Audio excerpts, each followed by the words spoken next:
In his past life, Kim Jun-sun was an ordinary child, but when he was still very young, his parents died, and he began to look for various ways to earn money to pay off all their debts. As a student, Jun-sung never stopped looking for new ways to make money, and it seemed that he had already tried all the methods. While in college, Jun-sung became a professional sports player, and he began to earn a lot of money by participating in various gaming tournaments, for winning which he won a lot of money, with which he easily paid off all his parental debts. But despite all his fame, Jun-sung does not want people around him to know that he is a professional esportsman, and therefore at tournaments he uses the pseudonym Jun-hyuk, and in ordinary times he tries to disguise himself in every possible way. One school day, Jun-sung was approached by a classmate who was surprised at how Jun-sung was able to master such a complex curriculum so easily. At one point, she notices Jun-sung's new headband, and she asks him if she can try it on, but Jun-sung is against it. The classmate was very upset, and Jun-sung began to apologize and said that he had a good reason for not taking off this headband.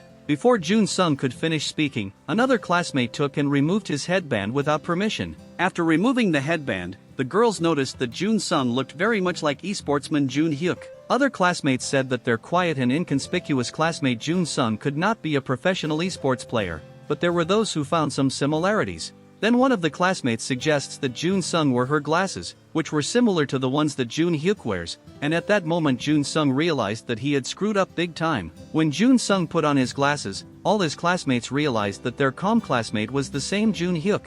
Throughout the day, they surrounded Jun-sung with attention, asking him to play with them or saying that they were his fans who watched all the tournaments with his participation. Towards the end of the school day, Jun-sung climbed to the roof of the school, where he could finally be alone with his thoughts. The main reason why Jun-sung hid his involvement in professional esports was quick earnings and excessive attention to him, which would have brought him a bunch of different inconveniences in life. At that moment, the same classmate came to Jun-sung's rooftop and wanted to see his headband in order to apologize for what happened, since they didn't know that everything would happen like this.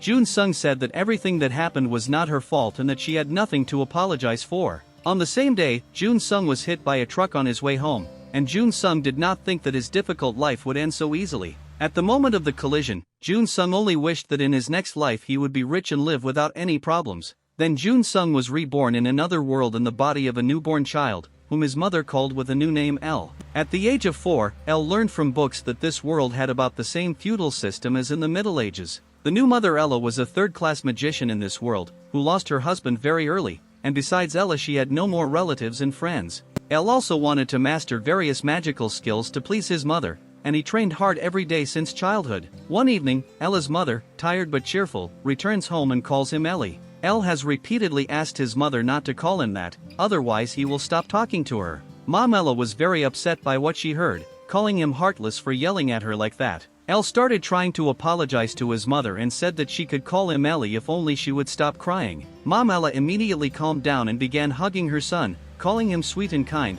thereby showing him all her motherly love. The next day, Mama Ella was planning to go to a neighboring village to sell risito tea leaves. Ella's mother decided to warn her son that she was going to go to the neighboring village, but there was no answer and she thinks that Ella is still sleeping. Entering the room, Mom saw how El was getting ready to go, and he said that he wanted to go with her this time. At first, the mother is touched by the fact that her beloved son wanted to take the initiative and go on the road with her. However, she immediately says that she is categorically against this, because on the way they may stumble upon some monsters that want to eat Ella. At that time, El had not yet told his mother that he could use magic. Ella also couldn't help but think that he needed to master new spells as quickly as possible, because if he became a 5th-class magician, he would be treated like a viscount. If El becomes a 7th-grade mage, he will become a powerful and wealthy mage who can live the rest of his life without worrying about anything. El told his mom that they would be okay and that if there was any danger, he would make sure to protect her from danger. Ella's mother could not resist such cuteness, and she still decides to take Ella with her on the journey. El promises his mom that he will do whatever she tells him and that he won't do anything dangerous. Before leaving, his mother Ella tells him that no matter what happens, she will definitely protect him. Mom began to worry that she and El had been walking without a break for several hours, to which El replied that he was not tired, since he had trained a lot before. El also added that future great magicians need to work on themselves from childhood in order to have a healthy body and an unshakable spirit. Then the mother remembers that during her studies at the Academy of Magicians she was told such wisdom a lot. El distracts his mother from her thoughts and shows her a flower that he read about in a book and said that if necessary, he could use it as a medicine, which once again convinced his mother that El was very smart. A little later they reached a place where Mom had set up a small place to rest during one of her hikes. At one point, Elle noticed strange sounds coming from the bushes. Meanwhile, a small group of orcs were advancing towards them when they smelled the scent of humans. Mom immediately covered Elle with herself so that he would not suffer in any way at the hands of the orcs. The orcs were very hungry, and they immediately prepared for battle, hoping that they would win and be able to feast on human flesh. Elle shouts to his mother that these orcs are very similar to green pigs, because he read somewhere that if you call an orc a green pig, it will immediately calm down. However, contrary to all Elle's expectations, the orcs became even more angry, and they immediately decided to attack them. Mom Ella was not taken aback and immediately prepared her spell to summon a fireball, with which she wanted to neutralize the orcs. After using the fireball, the orcs were hit by a bright burning flame that immediately disabled them. Mom Elle just grinned at Elle, calling these orcs green orcs. After such an attack, the orcs could do nothing but flee, fearing that they might be attacked again. Elle was incredibly surprised that his mother was able to defeat such a group of orcs so easily. Elle told his mother that she was very good at such powerful magic, which made her very happy. During lunch, Mom explained to Elle that orcs are very afraid of fire, but despite all this, even more dangerous monsters can live in this forest. Mom also explained that monsters like trolls and ogres are very difficult to defeat due to their amazing regeneration ability and very durable physique.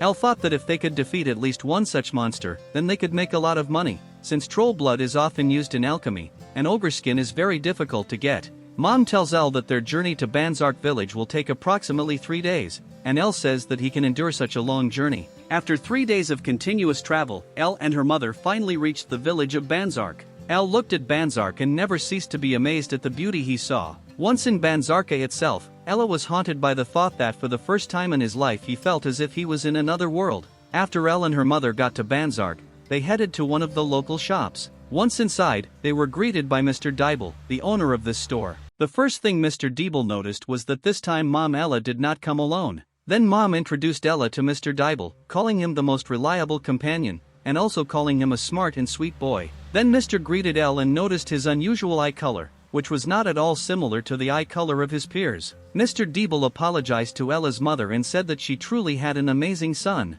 After this, Mama Ella showed Mr. Dibble Recito tea leaves of excellent quality and variety. Mr. Dibble appreciated the tea leaves and said that he was ready to pay an additional 5 gold for them, since people usually do not manage to get goods of such high quality. Elle noticed how well Mr. Dibble dealt with people and priced goods fairly, and he thought that if he had to do business with any store in the future, it would definitely be Mr. Dibble's store. After that, Elle and Mom didn't stay long in the store, and they decide to leave the store. After their visit, Mr. Dibble sat down at his table and did not stop thinking that Elle would definitely become a great man in the future. After that, Elle and her mother went to the magic tower to sell mana stones with runes there. Mana stones made it easy for anyone to use magic, but because each stone could only be used once, they were very expensive. Elle thought that with his technique he could create rune stones without any problems, but since the materials to create them were very expensive, he simply could not risk creating them. Then he asks his mother if he can buy the necessary grimoires from the magic tower. Also in the magic tower it was possible to purchase magic books of the 9th and 10th grades,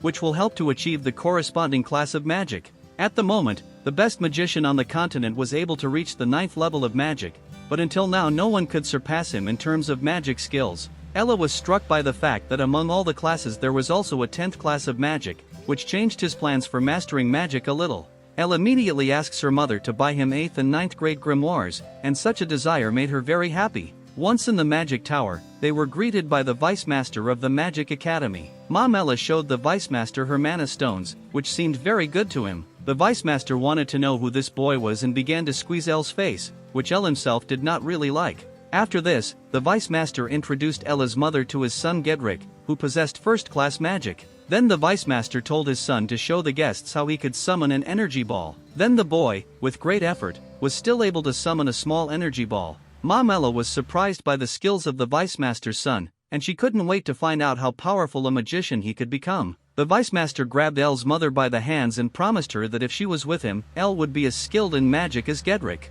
Elle didn't like how some guy was pestering his mom, and he tells everyone that he, too, can create an energy ball. Everyone was shocked by what they heard, and his mother asked Elle why he was telling everyone such things. Then Elle concentrated all his magical power and began to create a huge ball of energy. Elle created a giant energy ball that was tens of times the size of Gedrick's energy ball. Mom Ella looked at her son's energy ball and was surprised at how much powerful magical power it contained. After calling the energy ball, Ella's mother immediately rushed into her son's arms and never stopped praising him, calling him the best magician in the world.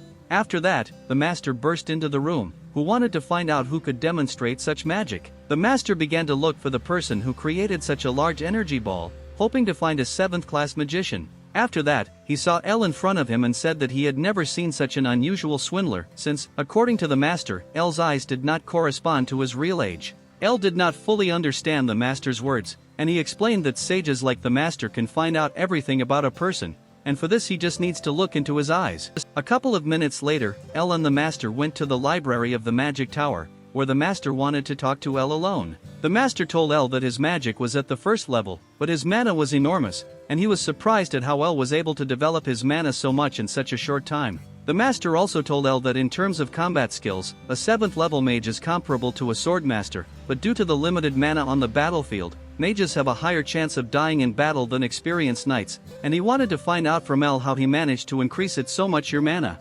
Elle immediately realized that the master was just trying to learn such a powerful magical technique from him. The master was very surprised by such youthful audacity, and he promised to provide Elle with the appropriate amount for such information. The master offered Elle 10,000 gold coins, with which even his grandchildren could live in luxury and not deny themselves anything, but Elle refused such a price and said that he needed mana stones and grimoires of the 8th and 9th grade. The master did not understand why he needed all this, but if he needed them so badly, he prepared 100 mana stones and several grimoires. Elle thanked the master for such a profitable deal for both of them. The master did not understand why, when communicating with Elle, he had the impression that he was talking with a great magician. Before leaving the library, Elle asked the master not to tell anyone what Elle had given him. When Elle and his mother returned home, his mother began to question him about how he was able to use such magic in such a short time. In his past life, Elle spent all his free time studying because he wanted to not only attend college, but also have a good life in the future. Of all the school subjects, he liked mathematics most,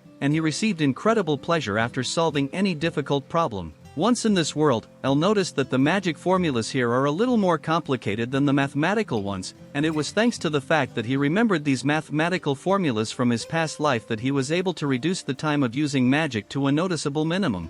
Of course, Elle could not teach his mother the mathematical formulas, and he decided to provide her with ready-made magic formulas right away, with which his mother was able to use her spells with the same power in much less time. Mom Ella couldn't help but be happy that she had such a smart son, and she asked to teach him some other different techniques. After 2 years, Elle and his mother moved closer to the Banzarka magic tower, and his mother was able to become a 4th-level magician. One day, during their next trip to Banzark, Elle and his mother came across slave traders who kept 2 emaciated girls with them. Elle and her mother could not allow this to happen, and they decided to punish this group of slave traders. Mom Ella was a very conscientious woman, and she could not tolerate such behavior. Mom Ella felt that it was simply useless to have any dialogue with such people, and she decided to use her magic against them. Elle decides to help her mother and also uses her magic against the villains, as a result of which all the slave traders fled, leaving the girls alone. After such an attack, Elle and her mother removed all the shackles from the exhausted girls and said that they were now safe.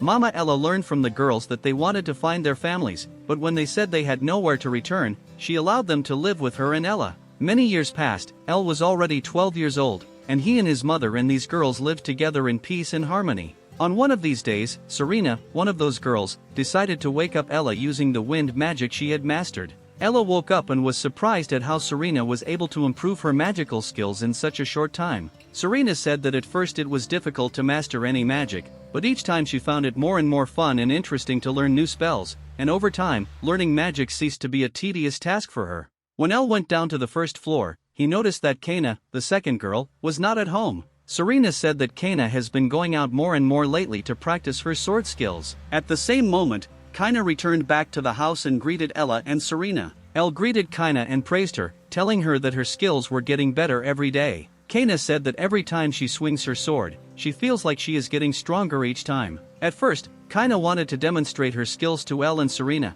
but Elle politely said that he would be happy to appreciate her fighting skills when they go outside. Kana and Elle were about the same age, while Serena was 2 years older than them, and it appears that they used to be isolated from the rest of the world, and that they used to have extremely difficult lives. But despite their background, the girls quickly settled into their new home and family, and Elle taught them from that moment on. Serena had a talent for magic spells, and she easily became a first-level magician. Meanwhile, Kana had an excellent physique and was good with a sword. Elle was very happy for the girls, and he was calm that they were able to find a new home and a new family. A couple of minutes later, their mother came to them, who was simply beaming with joy, and Elle decided to find out from her what such a good thing had not happened. Mom said that yesterday she officially became a 5th grade master. Everyone was very happy for her and everyone started congratulating her on such a great achievement. Elle suggested that everyone should celebrate such an event, but at first no one understood Elle's idea. Then Elle suggested that they all visit the magic tower, and everyone approved of this idea.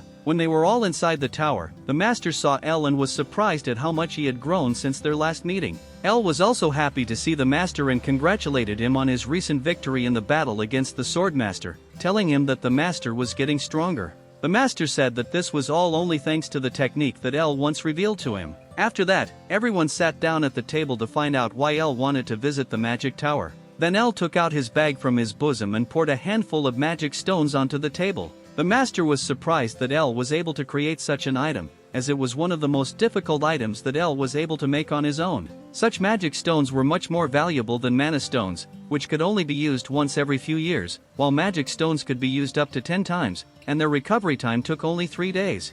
It was because of these stones that magicians from other magic towers from all over the continent were tracking down Ella's house, but during all this time nothing strange happened. Therefore, Elle suggested that such stones might be of great interest to the master, and he realized that Elle wanted to get something in return. Elle said that he only needed 4 things so that the Banzarka Magic Tower could obtain the rights to use the technique of creating magic stones for their further production, and the first of these things was a request to provide his family with protection.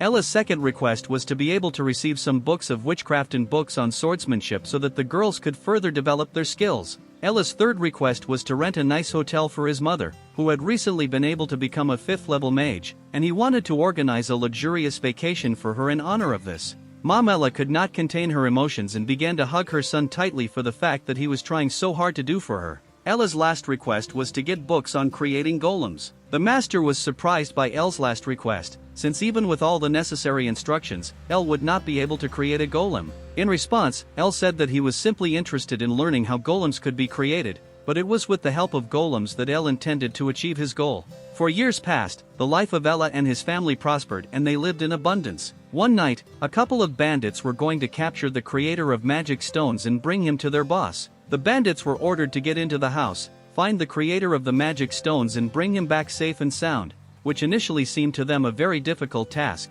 Then one of the bandits offered to simply take and get rid of the creator of the magic stones if he showed any resistance, despite the fact that they were ordered to bring him alive. Then Elle immediately appeared in front of the bandits, which scared them very much, and he said that this was a very good idea. After that, behind the bandits there was a small group of large battle golems, which Elle created. One of the golems immediately grabbed one of the bandits to neutralize him. The captured bandit tried to free himself from the golem's hands, but when he tried to hit him with his swords, the swords immediately split into several pieces. The bandits had no chance to resist such formidable opponents. After a couple of blows, the golems grabbed both bandits, who lost consciousness, and dragged them in an unknown direction. Elle thought that even though these golems were unfinished, they showed their abilities very well during the battle. After Elle received books on creating golems from the master of the magic tower, he began to spend a lot of time creating them and simply immersed himself in the process. However, despite such good efficiency, they were still not suitable for the purpose that Elle wanted to achieve.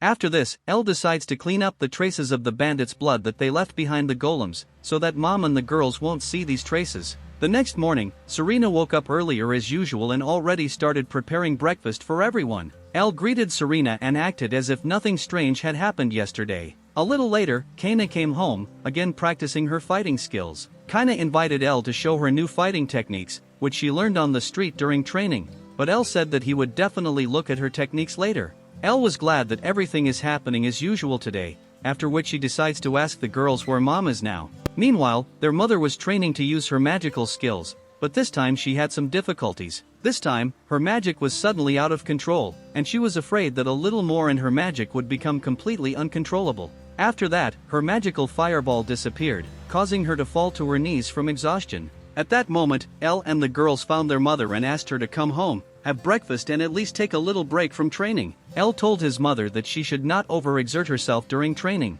since she was already very good at magic. Mom didn't believe Elle's words and said that it was all a lie, and that she should become a 6th level magician. Elle noticed that his mother was acting extremely strange, and he did not understand what happened to his mother. Then Elle remembered that in a past life he used one secret technique to increase concentration. Then he decides to teach the mother and girls the belly breathing technique, in which a person inhales through the nose and exhales through the mouth, due to which all the pressure is redirected to one point and increases strength. Everyone focused on performing this technique and began to inhale through the nose and exhale through the mouth. After this technique, it was more difficult for Serena to breathe, since she performed this technique too quickly. Kina's abdominal muscles began to cramp because she was putting in too much effort while breathing. Elle said that he usually doesn't pay attention to his breathing technique, since even he found the technique a little difficult to perform. Meanwhile, Mom began to succeed in performing this technique, and Elle noticed how a lot of mana began to condense around Mom. Mom only thought about how Elle was able to learn such a technique on his own without anyone's help and at the same time teach such a technique to her and the girls,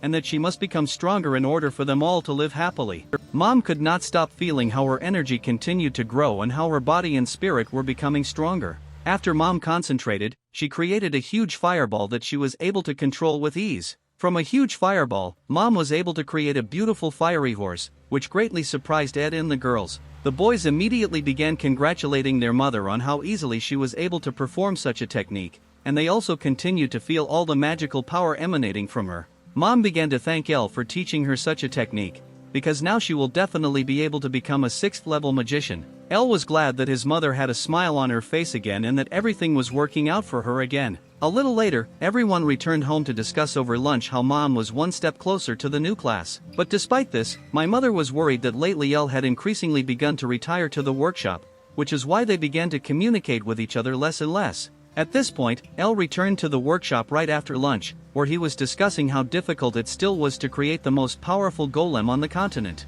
Elle was still planning to create an artificial monster that could have independent thinking. One of the most difficult stages in creating such a golem was mastering very complex mental magic, which is only available to 8th grade magicians. Elle's only option in his class was to use dark magic, in which he must put together all his most sinister thoughts and emotions. But even though Elle understood all this very well in theory, in practice Elle was too low in class. Also, such magic would not give him any effect, since the entire effect is available only to magicians of the 7th level. Due to such difficulties, Elle was unable to put his original plan into action, and he first needed to reach the 7th grade. Suddenly Serena entered the workshop to remind him about the beginning of his magical training. Elle remembered that Serena was struggling with some basics. Serena said that she didn't fully understand the whole essence and nature of mana, but Elle didn't quite understand what Serena meant. At first, Serena tried to explain to Elle that he could feel a magical response when mana filled his body. Serena also said that most likely it all depends on the type of mana, since every time she feels several types of mana at once, which gather in her into a single clot. Here Elle thought about the fact that mana can actually differ in different types and characteristics. Serena said that these were just her guesses, that most likely she shouldn't take her words seriously. Then Elle went to his desk to test Serena's hypothesis about the difference in types and characteristics of mana. Elle took out several mana stones from his desk drawer and felt that each stone emanated its own special mana. Elle sensed how the mana of each stone was different from the mana of other stones, and how these different types of mana mixed and formed a powerful magical cluster. Elle was amazed that he had not noticed such an important and useful magical feature before, and he decides to learn a little more about this feature in practice. Elle concentrated several types of mana in himself at once in order to feel this entire magical accumulation. After this, Elle found himself in a space unknown to him, in which he could visually see the differences between types of mana in the form of millions of bright stars in the sky. Elle remembered how, in a game he played in his previous life, the composition of a unit could give a great advantage later in the game,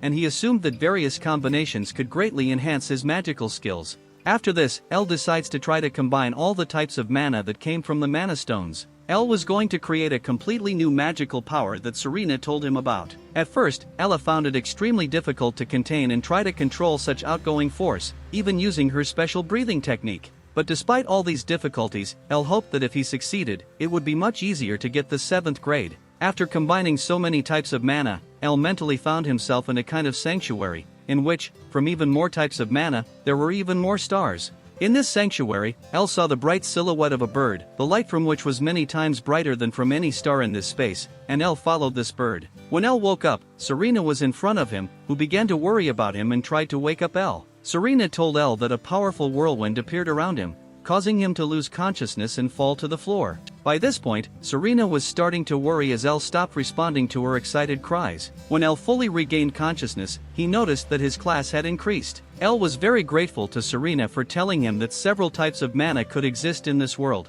Serena just looked at Elle and thought about how amazing he was and how hard he was working to become stronger. Then Serena decides to ask Elle what kind of magic class he received. Serena also noticed that Elle's magical aura was much larger and stronger than her mother's, to which Elle asked Serena to keep it all a secret. Meanwhile, Elle began to think that it was time for him to move on to the next stage of creating the most powerful golem. At that moment, Mom was sitting on the hill and looking at the house, thinking that it was a wonderful place. Mom also looked at the portrait of Rayon, her husband and Ella's father, and said that she would make every effort to protect their sleep from any dangers. Ella's 17th birthday arrived, and on this day he cooked breakfast for everyone. Elle decided to make porridge as the first dish for everyone, which everyone really liked. However, despite such a delicious breakfast, his mother said that she herself would like to make breakfast for everyone on his birthday. But to his mother's words, Elle replied that he was happy to cook food for everyone, since he loved to cook very much. The next dish Elle wanted to treat his family to was fried rice with kimchi. At first, Elle had some difficulties with cooking, since getting rice cereal, cabbage and all the necessary spices in this world turned out to be somewhat more difficult than in the previous world. Among other things, Elle also used magic to prepare kimchi under such conditions. Everyone was delighted with the appetizing appearance of the dish, which made Ella very happy. At first everyone thought the dish was a little spicy, but despite this everyone really enjoyed the dish. After everyone had eaten their portions, everyone began asking Elle for more, which made him very pleased that everyone liked his dish so much. A few minutes later, Elle was washing the dishes and couldn't stop thinking about how much everyone liked his food. At that moment, Elle's mother approached him with a request to talk to him about a very serious topic. Elle looked at his mother and saw her extremely serious expression, which he most likely had never seen on his mother's face. A few minutes later, Elle and her mother were left alone in the room to talk without unnecessary witnesses. At first they were silent for a while, and Elle thought that perhaps this was some kind of difficult topic for Mom. At first, Elle thought that she didn't like the food he prepared for everyone today, after which he immediately rejected this option. Suddenly, his mother said that she hid her past and his father's past from him, but now that Ella was 17 years old, she is finally ready to tell him everything. First of all, she said that she was the daughter of Marquis Einhart from the Bliard Empire, and her real name was Silfer von Einhart. This news simply amazed Ella, since the Bliard Empire was one of the most powerful empires on the continent. In addition, the Einhart family was one of the most influential families of aristocratic magicians, in which only the most capable children were born. There was also a rumor about this family that Marquis Einhart almost managed to become an 8th grade magician, while his son had power equal to that of a 7th grade magic master.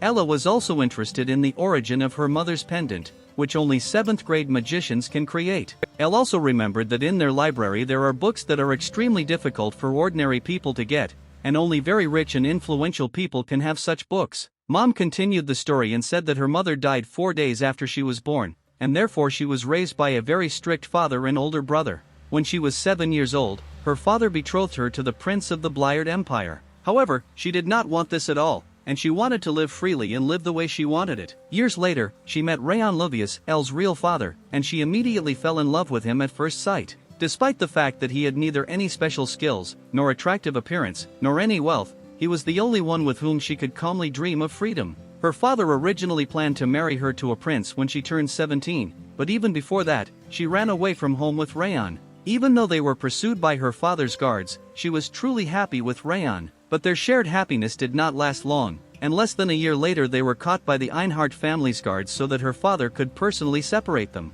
Her father promised that he would free him, but first he allowed her to say goodbye to Rayon. She started to apologize to Rayon for putting him through all this, but Rayon didn't care and just wanted to know if she would stay in the family. She only thanked Rayon for the fact that thanks to him she felt true freedom for the first time, and for the fact that being next to him made her feel happy. After that, she told Rayon to move on and be happy without her, despite the fact that it would be difficult for her to live without a person like him. Rayon only said that even if they were separated from each other, they would still be together. Immediately after this dialogue, one of the guards killed Rayon by cutting off his head, which left Salphyr in the deepest shock. Her father said that she should be grateful to him for freeing her from such pain and for allowing her to have one last word with him before her inevitable execution. Then her father did not forgive her, as when the engagement to the prince was broken, he simply kicked her out. Before she left the family home, her father told her that she could return back to the family when she became a 6th grade mage. That day she was going to end her suffering, but that's when she realized that she was pregnant.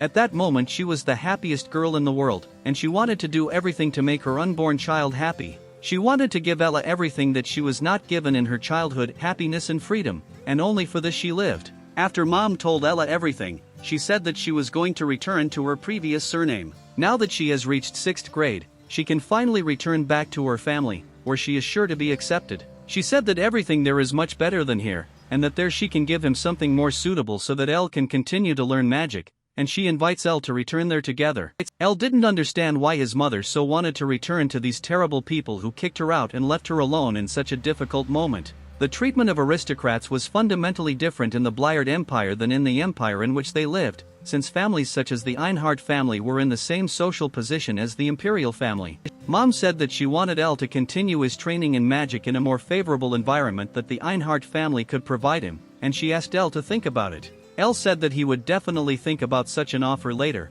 but for now he had to go. Mom was glad that now her son knew the whole truth, which made her feel incredible spiritual relief. After such a difficult conversation, Elle hugged his mother, which made them both feel much better after such a conversation. When Elle left his mother's room, he saw Serena and Kaina standing near the door, who had overheard their entire conversation. Serena and Kaina were worried that serving Elle and his mother as slaves would make the Einhard family reluctant to accept them both. Elle calmed the girls down and told them that he could introduce them to the Einhard family as registered mercenaries, and then they could also be together. The girls immediately calmed down and they thanked Ella for such a brilliant idea. After that, Elle told the girls to start packing their things while he had to go to a place that his mom shouldn't know about. Elle fully understood that there was no way he could dissuade his mother from returning. After some time, Elle decides to visit Mr. Dibel's store, whose business continued to flourish. When Mr. Dibel met Elle, he began to thank Elle for the fact that it was thanks to his rights to produce and sell mana stones that his store attracted even more customers,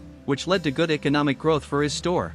Elle wanted to ask Mr. Dibel if he could get any information. Mr. Dibel said that he had his own partnerships with all the information guilds on the continent, and that he could even tell about the secret treasures of the royal family. Then Elle asked Mr. Dibel to tell him everything about the Einhard family from the Bliard Empire. Immediately, Mr. Dibel noticed Elle's extremely serious gaze, from which the atmosphere became much more gloomy. Mr. Dibel began by saying that the Einhard family's history was over 700 years old, and that the family was one of the most prestigious and influential families in the history of the Bliard Empire. Also, during the entire existence of the Einhard family, as many as 3 magicians of the 8th magician were born into it. The Einhard family was so powerful that they could easily turn people against imperial power. Mr. Dibel also mentioned the infamous event involving the broken engagement of the Marquis's daughter to the Crown Prince, after which the Marquis's daughter ran away with another man. However, the story said that the Marquis and the Crown Prince showed their mercy and forgave her, and also allowed her to continue to live a quiet life, after which the Marquis beheaded the very same person, and many aristocrats praised such an act. Then Elle noticed that this story was different from what his mother had told him, and then he realized that his mother was being used in this story as a tool to confirm their lies. Mr. Dibel also added that there are also rumors that say that the Marquis was an extremely ruthless and cruel person who was ready to do anything to preserve the reputation of his family, and that it would be better not to get involved with such a person. Then Elle thought that if his mother returned to the family, they could use her, but Elle could not allow anyone to even try to harm his loved ones. Elle thanked Mr. Dibel for the information he provided, and Elle was about to leave the store, but Mr. Dibel told him that no one had come to the Magic Tower Master for a long time. Then Elle also decides to finally visit the master of the Magic Tower. The Tower Master says that he is somehow sad to realize that for such a long time Elle was the first who wanted to visit him, to which Elle says that he did not come to him empty-handed. Elle took out a sheet of paper folded several times, which contained a detailed plan for improving the Golem Knight, after which he gave this plan to the master. The master was amazed at such a valuable gift that Elle had prepared for him, after which he began to study this plan. Elle said that it is almost impossible for a golem to create its own consciousness, and therefore the golem must be controlled by a knight. While the master was studying the new plan, he felt that Elle was not saying something about this improvement. Elle said that he was a little tired of all these experiments, and that very soon he would leave the village, which is why he most likely would not see the master again. At first the master did not believe that Elle would soon leave him forever, but looking at Elle's face, he realized that the matter was extremely serious. Then the master approached Ella and said that someday everyone will know about Ella and his incredible skills. The master is also confident that when this happens, he will definitely be about him, regardless of where he will be and what he will become famous for. These words touched L very much, and he said that in the future he would definitely visit the master again. That evening, L was putting the finishing touches on his plan in his workshop.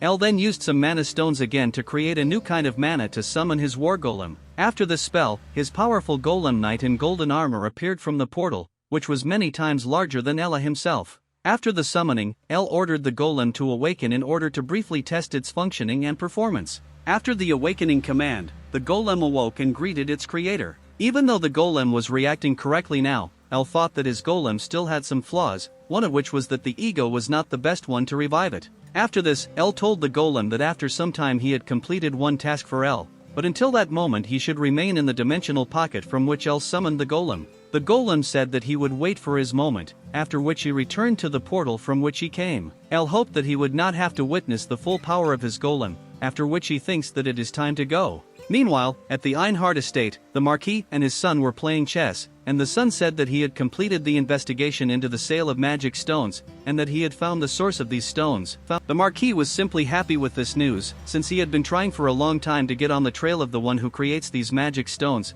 and finally, after so many years of searching, he found him. However, the Marquis wanted to know why his son took up this business only now, when his father asked him to take it up several years ago. The eldest son replied that he had been trying to track down the inventor all these years, but his golems had created a number of difficulties. He said that all the mercenaries and assassins he sent and hired on this matter were mercilessly killed by these golems. The Marquis considered that this man was quite a serious opponent, since he was able to create what others could not do. The eldest son added that all the magic towers on the continent simply abandoned all attempts to look for magic stones. He also said that the production of such magic stones is quite inexpensive, and therefore such artifacts can bring them a lot of money. Then the Marquis believed that if they could sell such items in one of the 10 stores on the continent, their family store would become the most profitable store. The Marquis' son looked at all this from the outside and did not understand how a person like his father, who usually does not give compliments to just anyone, began to admire some stones. The son finally tells his father that this same inventor is Silver, or rather, her son L, who recently turned 17 years old, which greatly surprised the Marquis himself. Then the Marquis ordered to bring him his daughter, whom he had kicked out of the family many years ago. The Marquis hoped that his daughter would definitely want to return to the family, especially with her son. At the same time, the Marquis did not stop thinking about how his family would prosper when they learned the secret of creating magic stones. The eldest son wanted to find out from his father what to do with the crown prince, who most likely would not be happy with the news that Silphyr had returned to the family, to which the Marquis replied that it was better not to tell him about it. The Marquis naively hoped that the daughter he had expelled would definitely want to return to the family and help her family. The next day, Elle, her mother and the girls went to the Einhard family, leaving their old home forever, to which they are unlikely to return. Elle was glad that they were all returning to the Einhard family together without any bad memories. Elle also wanted to tell his mother that he had become a 7th grade SAG, but he didn't know how to explain to her how such a young guy could reach such a high class, while many cannot reach such a class in their entire lives. Elle also had a hard time imagining how he could explain his magical powers in the event of an emergency. After some time, Elle, her mother and the girls were in the village, where they were going to go to Kefremil, the place of residence of the Einhard family, using the teleportation service. Mom approached the man who was in charge of the teleport to find out the amount needed for teleportation. The man says that teleportation will cost 200 gold coins per person, and for 4 people 800 gold coins. Mom said that it was too expensive for them, to which the man grabbed her hand and said that such thicket portals are used by influential people who have money for it. Kinda couldn't look at what this man was doing, and she decided to swing her leg at him. A minute later, another man approached them, who was surprised that this man had created such a trivial problem. He asked his mother for forgiveness for his colleague causing them such inconvenience. After his apologies, he approached the man who was sitting near the portal and told him to get out of his place. The man said that they owed 400 gold coins for teleporting to Kefremil, and also because there were 4 of them, they were given a discount, and in the end they owed 360 gold coins. Mom was very happy that the price was so low, while Elle thought that they almost overpaid for all this by almost 2 times. The man wondered why they were going to Kefremil, to which the mother replied that they were moving there to live. The man said that in such a strong family they all feel very confident, after which everyone turned their gaze to Kaina. A minute later, everyone was standing on the teleportation device, and everyone was ready to move to Kefremil. A moment later, Shell, her mother and the girls were already in another teleportation device, which was located not far from Kefirmile. After some time, everyone reached the capital, which simply fascinated everyone with its beauty. Mom said that the first thing they need to do is find a place to live temporarily. After that, Mom wanted to register Serena and Kaina as mercenaries, and she was sure that they would be perceived as future professionals. Mom also suggested that after registering Serena and Kaina, they take a walk around the city to show the local surroundings and attractions. At that moment, Mom heard a familiar voice say her name, and it turned out to be the Crown Prince, with whom Mom once broke off her engagement. The Crown Prince did not look or behave in any way hostile towards his mother, but was even somewhat polite and hospitable. Elle looked at this man and recognized the same prince who was his mother's former fiancé. Elle remembered Mr. Dibel's story about how Rayon Lovius was brutally and mercilessly killed by the guards in front of his mother, since it was the Crown Prince who gave the order to the guards to execute his father. Meanwhile, the prince did not stop complimenting Ella's mother. The prince also said that despite some disagreements in the past, he is still glad to see her and know that she is alive and well. After flattering compliments, the prince decided to ask his mother who these children were, to which his mother did not know how to answer him. Kaina told Serena that this gentleman was not at all like the vile man her mother had told her about. Elle looked into the prince's eyes and saw in them all the feigned politeness behind which he is trying to hide all his bad intentions. The prince continued to give his mother compliments that she was still as attractive as in those years, and that she was still the most beautiful girl in the world. At the same time, the prince thought to himself that he would still get her at any cost. Elle clearly saw how the prince was trying not to show his true plans and his bad character. Then Elle decides to intervene in the conversation and, with a smiling and unremarkable expression on her face, asked the prince if he knows his mother. Elle introduced himself to the prince as his mother's son, thinking to himself that this prince could not look so badly at his mother with such a vile and disgusting look. The prince only told Elle with the same polite and smiling face that he was indeed very similar to his mother. After this, the prince said that he was glad to have such an unexpected meeting, and suggested that they meet again someday, to which Elle said that he would look forward to their next meeting. After such a conversation, the prince walked past his mother and told her in a whisper in her ear that she was still his woman. Elle heard what the prince said to his mother and shouted after him that very soon he would regret what he did to his mother. The prince did not pay any attention to Elle and simply thought that Silfer was finally returning to the family. The prince also thought it was a good idea to try to make Silphyr his mistress again, and to do this he needed to get rid of Elle. Elle notices that something is wrong with his mother, and he decides to calm her down. Mom said that she just needed to pull herself together, after which she invited everyone to go to the guild to register the girls there as mercenaries.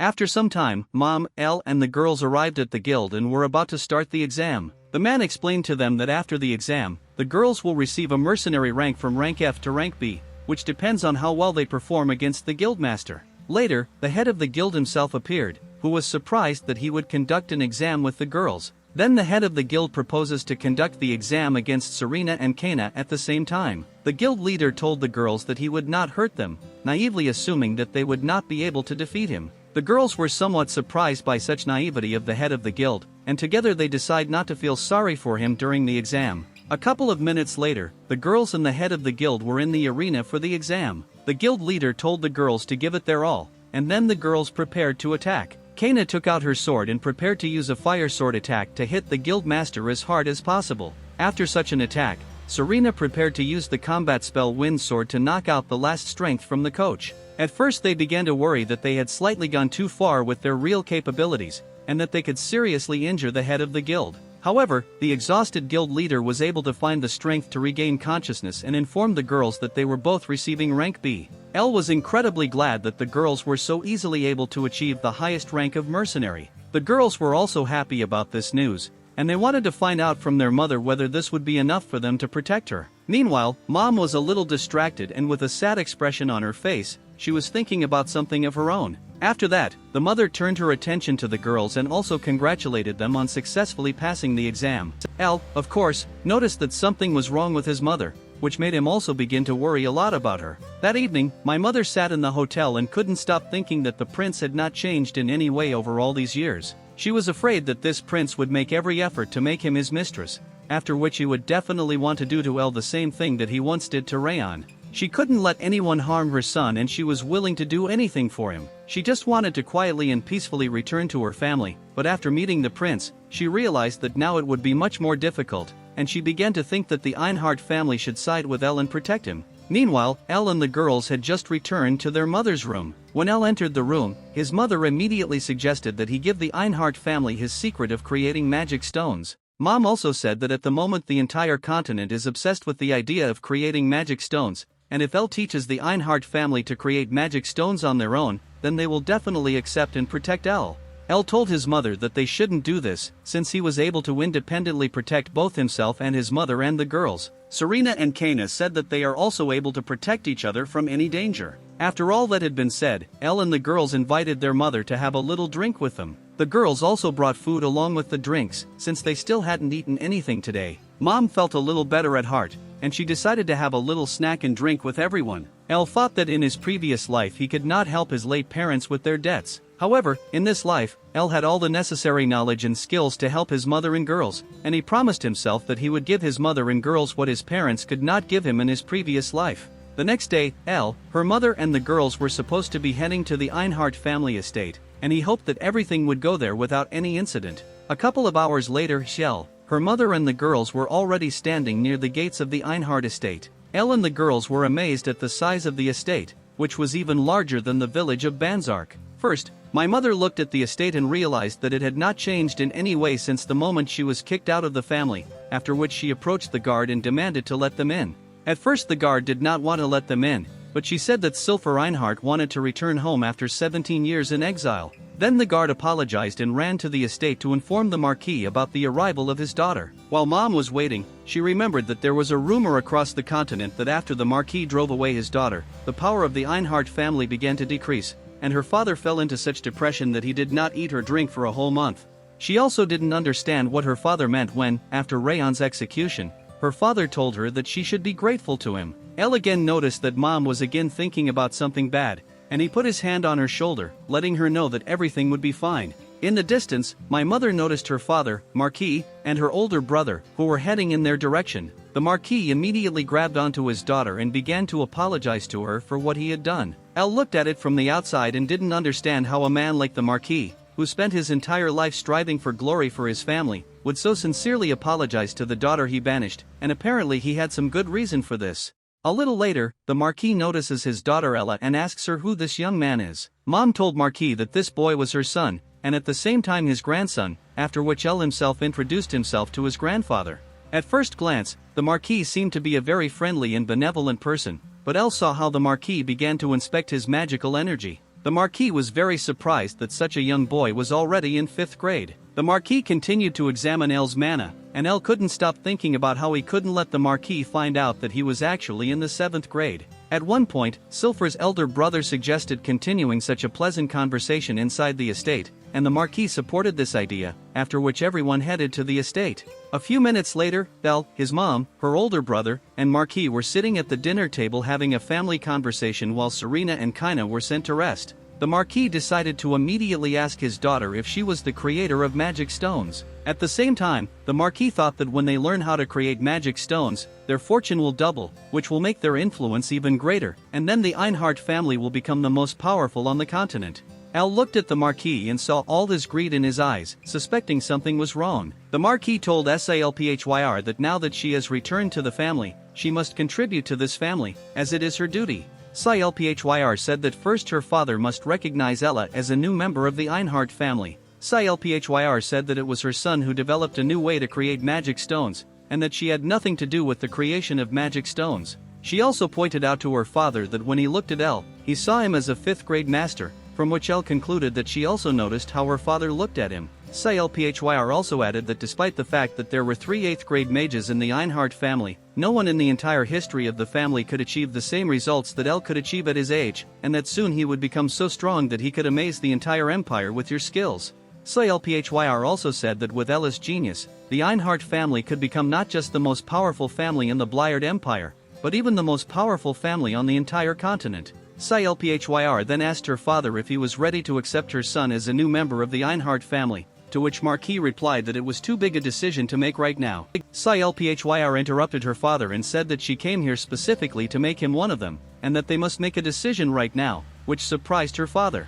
Salphyr said that if they could not make a decision, then Elle would not tell their family the secret of creating magic stones. The Marquis was very much struck by how strong and decisive her daughter's character was, and he said that he would think about it. After this conversation, Elle decides to walk around the estate and talk to her about what happened to her during the conversation. Mom just said that everything would be fine, and that Elle just shouldn't think about it. While Elle and her mother were walking around the estate, they met Serena and Kaina. Mom immediately began hugging the girls and apologizing to them for having to leave them alone. The girls said that they were also very worried about them, after which their mother wanted to show the girls their rooms. Elle decides to stay in his room alone, where he could not stop thinking about how his mother spoke so boldly, and thought that the Marquis would approve of her conditions. After all his thoughts, Elle summoned his magic glasses, with which it was easier for him to concentrate. The glasses also reminded Ella of his past as a professional esports player. These magic glasses also allowed Ella to see various magical flows, and he decides to check what the Marquis was really up to. Then Elle decides to follow his grandfather a little, but before that he decides to use the magic of invisibility so that he does not notice him at the wrong moment.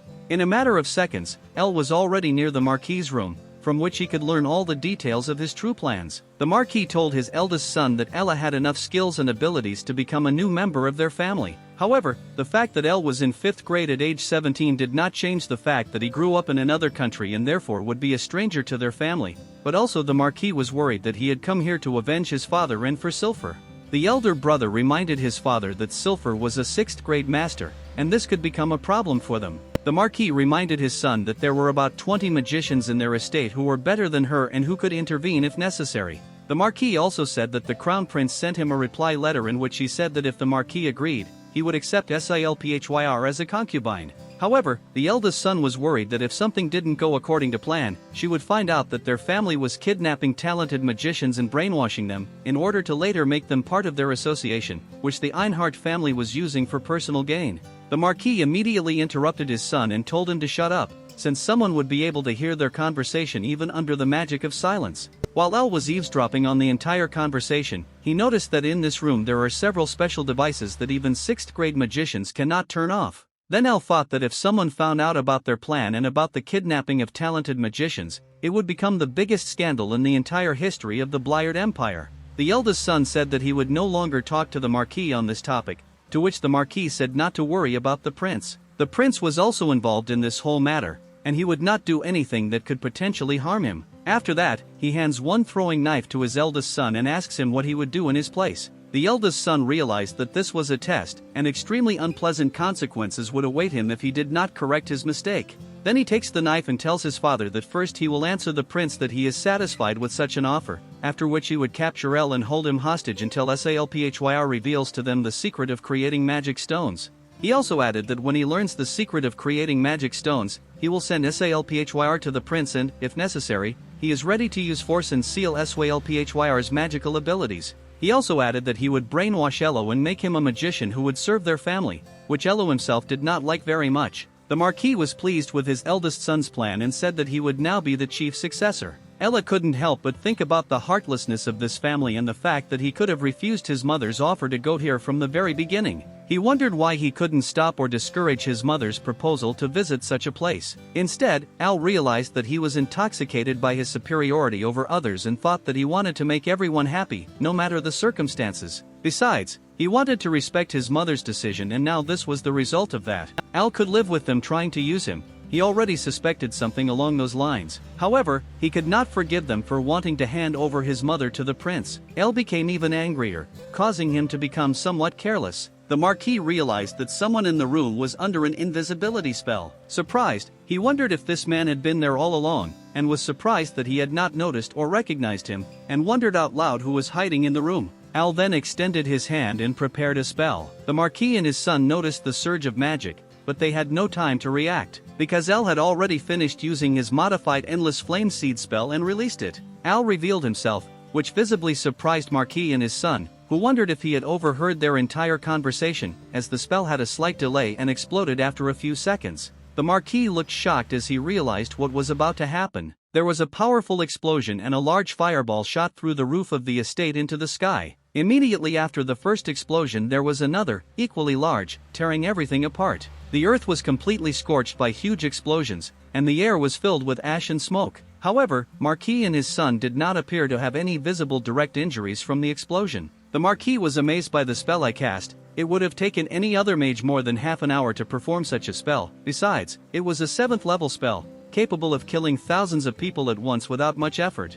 Immediately after the explosion, the guards of the family estate burst into the room where the heads of the two families were and asked if everything was okay. Looking at the small crowd of soldiers and two leaders, El floated slightly in the air and said that he was glad they were still alive as his anger was too great to end their lives so quickly. El extended his hand again, not giving them a chance to react to the small ball that formed under his palm, surrounded by a magic circle. Al told the small group below him that he wanted to ensure that they would suffer endless torment and beg for forgiveness, repenting of their actions for daring to raise their filthy hands against his family. He raised his hand and the small ball turned into a large magic circle behind him. El cast a summoning spell, proclaiming that suffering and destruction had befallen those who stood in his way, his eyes filled with concentration and hatred for the people present. He completed his summoning and his golden armored knight golem emerged from the interdimensional space. Standing behind Al, the guards couldn't believe what they were seeing, wondering how such a creature could be here. The Marquis began to laugh, prompting his son to ask if everything was okay and why he was laughing. With sparkling eyes, Marquis declared that it was great and the best thing he had ever seen. The few guards who were brave enough did not believe that the golem was real and swore on behalf of the Enart family that they would not allow El to do as he pleased and tried to throw the golem away.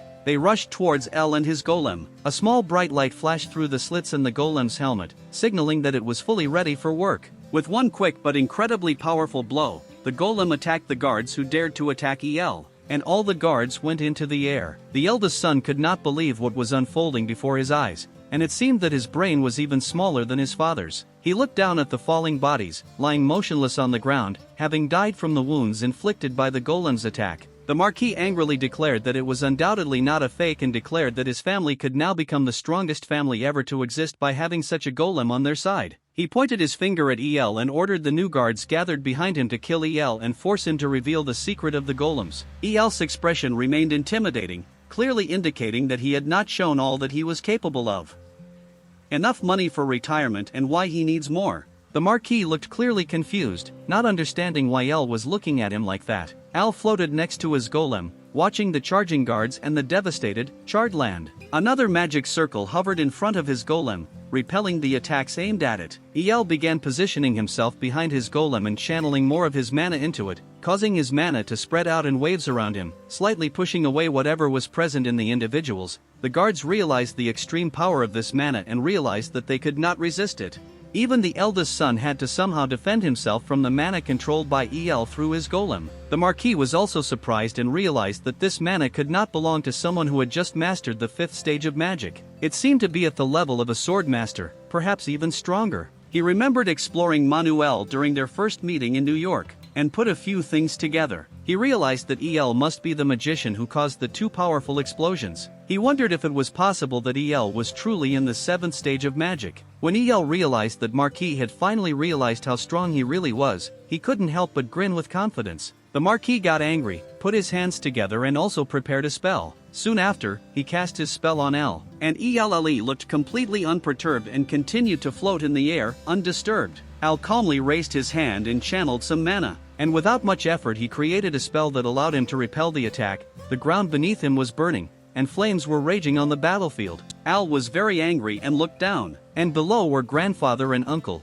who realized that they were unworthy of such a name. As Al was about to say what the Marquis intended to do to them, he heard his name as only his mother called him Ellie on the battlefield. His mother, now joined by his sisters Serena and Kana, looked at Ellie in disbelief and couldn't believe what she saw. She asked him what happened. El looked sadly at his mother and called her name. He wondered why she was here and didn't want her to know what was going on and the terrible plan her brother and father had made for her. But remember the plan that his mother's brother came up with to get information from him about the magic stones and what he intended to do with his mother afterwards. He also thought about how their father, as the head of the family, applauded and praised him for this. Al's mother shouted to him again, asking him to answer. She saw how Al looked and realized that she had never seen him so angry, knowing that something must have happened to make her son so agitated. Al continued to look at his mother and siblings in silence, then took a deep breath, realizing that now he had no other choice. He raised his hand once more and formed a small sphere with many magic circles spinning around it. These magic circles grew and pulsed outward. The Marquis recognized the magic of capture in this. He was alarmed,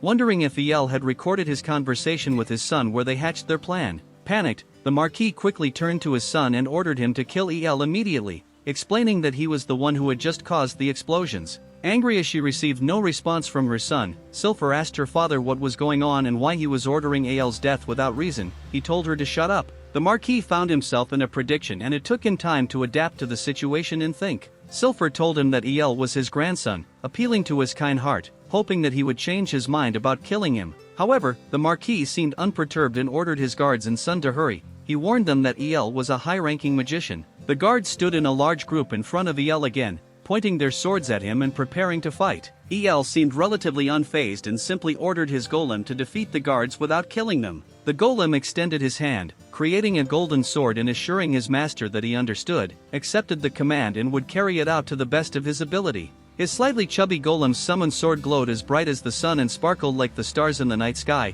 He held it in his right hand while El floated slightly to the side to give his chubby golem some space. The fighting spirit of the Einhart family's guards and warriors was not broken together. They raised their swords and proudly shouted their battle cry. Their first mission was to destroy the summoned sword. However, Al knew that this attempt was impossible. Since the golden sword was the symbol of his golem, it was forged from pure dwarven steel with very few impurities and coated with magical metal for enchanted seals. The front of the blade was also plated in gold and imbued with a spell to deflect the blow when struck, and it was also enhanced with special sharpening magic to further enhance its existing strength. El realized that, just like in his previous life, it was important to regularly upgrade his strongest unit in order for it to remain effective. He was more of a realist than an idealist, and knew that he needed to push his golem's capabilities to the limit. The Einhart family's guards and knights remained in their battle formation, continuing to point their swords at El and his golem, channeling their energy. Golem El swung his flame-enchanted sword. A massive golden shock was created, and a wave broke through the ranks of the knights,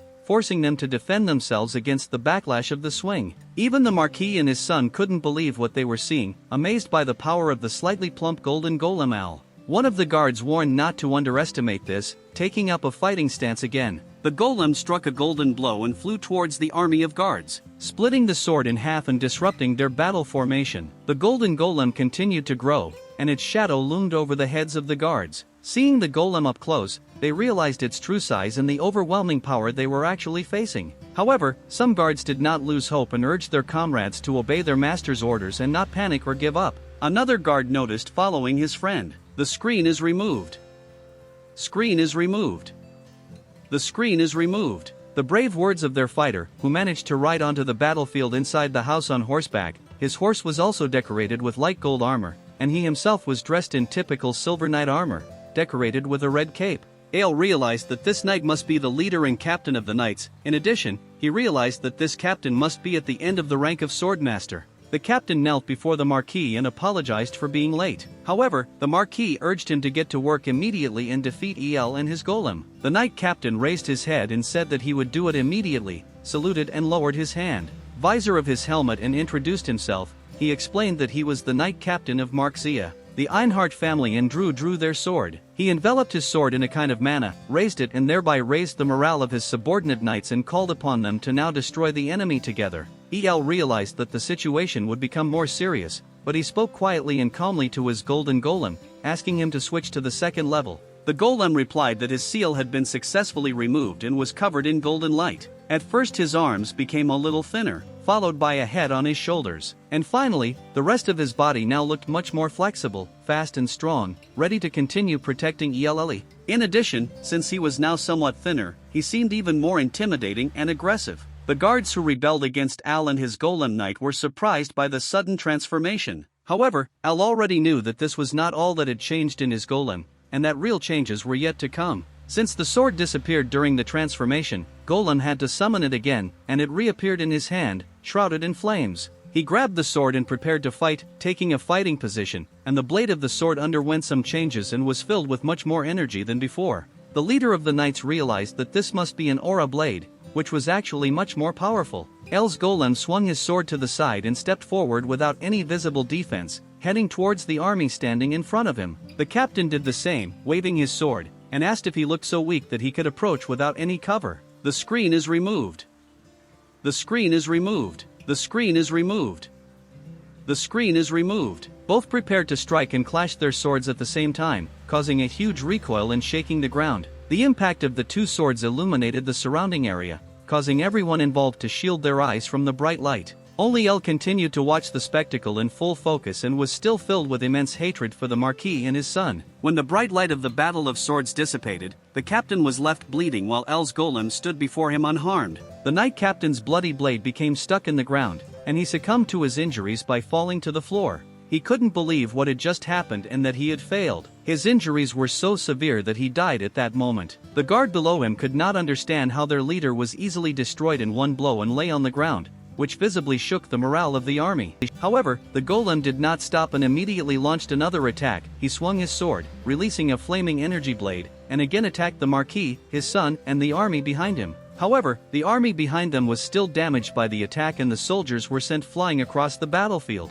The Marquis and his son were forced to look down at the bodies of their guards and realized that these weak guards had died too easily and quickly. El also noticed that reinforcements for the family heads were approaching again, and he saw several black-robed mages moving forward onto the battlefield. He didn't want to leave the matter alone and was already planning his next actions before he could put those plans into action. He turned to his mother and summoned the orb containing his recorded memories. He explained to her what he was going to do about it and asked if she was ready to see the truth. She replied that she was indeed ready and knew that her son El had a good reason to act the way he did now. She now realized that her son's memories must contain something important that led him to attack the entire Einhard family, including her father and brother. El handed her a small sphere containing his memories, and the Marquis noticed this. However, he knew that he had to intervene, and his daughter should not see this under any circumstances. He looked at Golem El and realized that he would not be able to pass him by, since the golem's abilities far exceeded his own. Moreover, he realized that even if El was a 7th level mage, he, his son and the family mages only had a small chance of stopping him. In despair, he realized that even if he managed to escape and elude El, his own family, which he had created with his own hands and strengthened at any cost, would be destroyed. El cast a protective spell to protect his mother from outside influences, allowing her to peacefully observe her son's memories. His mother was then enclosed in a square cube designed to protect her from all dangers. Panicked, Serena and Kana called out to their mother, but they could not see the inside of the cube as its walls were darkened. Meanwhile, Silver held Eyel's memories in her hand, and these memories expanded around her, showing very interesting moments. She saw a memory of her father and brother discussing the prince's letter and deciding to introduce her as their mistress. In addition, she realized that the Einhard family had kidnapped many promising talents from other countries and brainwashed them to serve the family loyally. She then saw a flashback in which her own brother explained to their father his plan, which involved mining silver against her will. Perhaps they intended to seal her magic and capture El, then use it as leverage to force her to reveal the method of making magic stones. Silver couldn't believe how shocking these memories were for her. Through further memories, she learned that her father and brother also planned to brainwash Al into becoming loyal and show the prince another body similar to Al's to fake his death. When Silver saw her own father praising her brother for such a plan, she threw her hands above her head and her world collapsed. She was on the verge of tears and fell to the ground. She tried to restrain her emotions, remembering the first words her father said to her upon his return, which expressed regret about her sending. She thought that deep down her father still retained some kind of family feelings for her and that they were still father and daughter.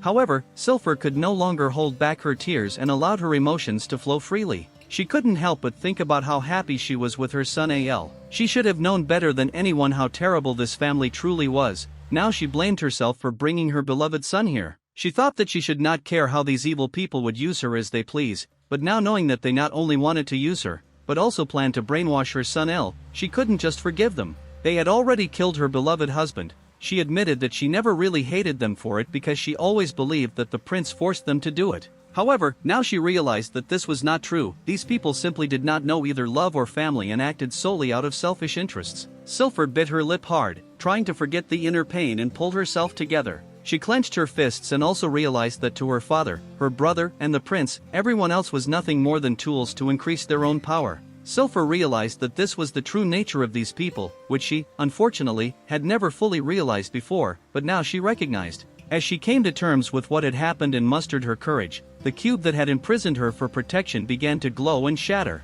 Al looked a little sad, knowing that his mother had a hard time accepting the truth. His mother folded her hands with tears in her eyes. However, she decided that no matter how painful it was now and no matter how much she wanted to forget everything, it was necessary to accept the truth. Serena immediately called out to her mother, who was floating in the air, to make sure she was okay. Her mother was grounded and ready to face reality and confront it. With a determined expression on her face and a clenched fist, she told her son that she would no longer run away and was ready to fight. Al looked at his mother, relieved at her determination to confront the truth. He also noticed that tears were still streaming down her cheeks and that despite everything their family had done, she did not give in to hatred because they were still part of her family. The screen is removed.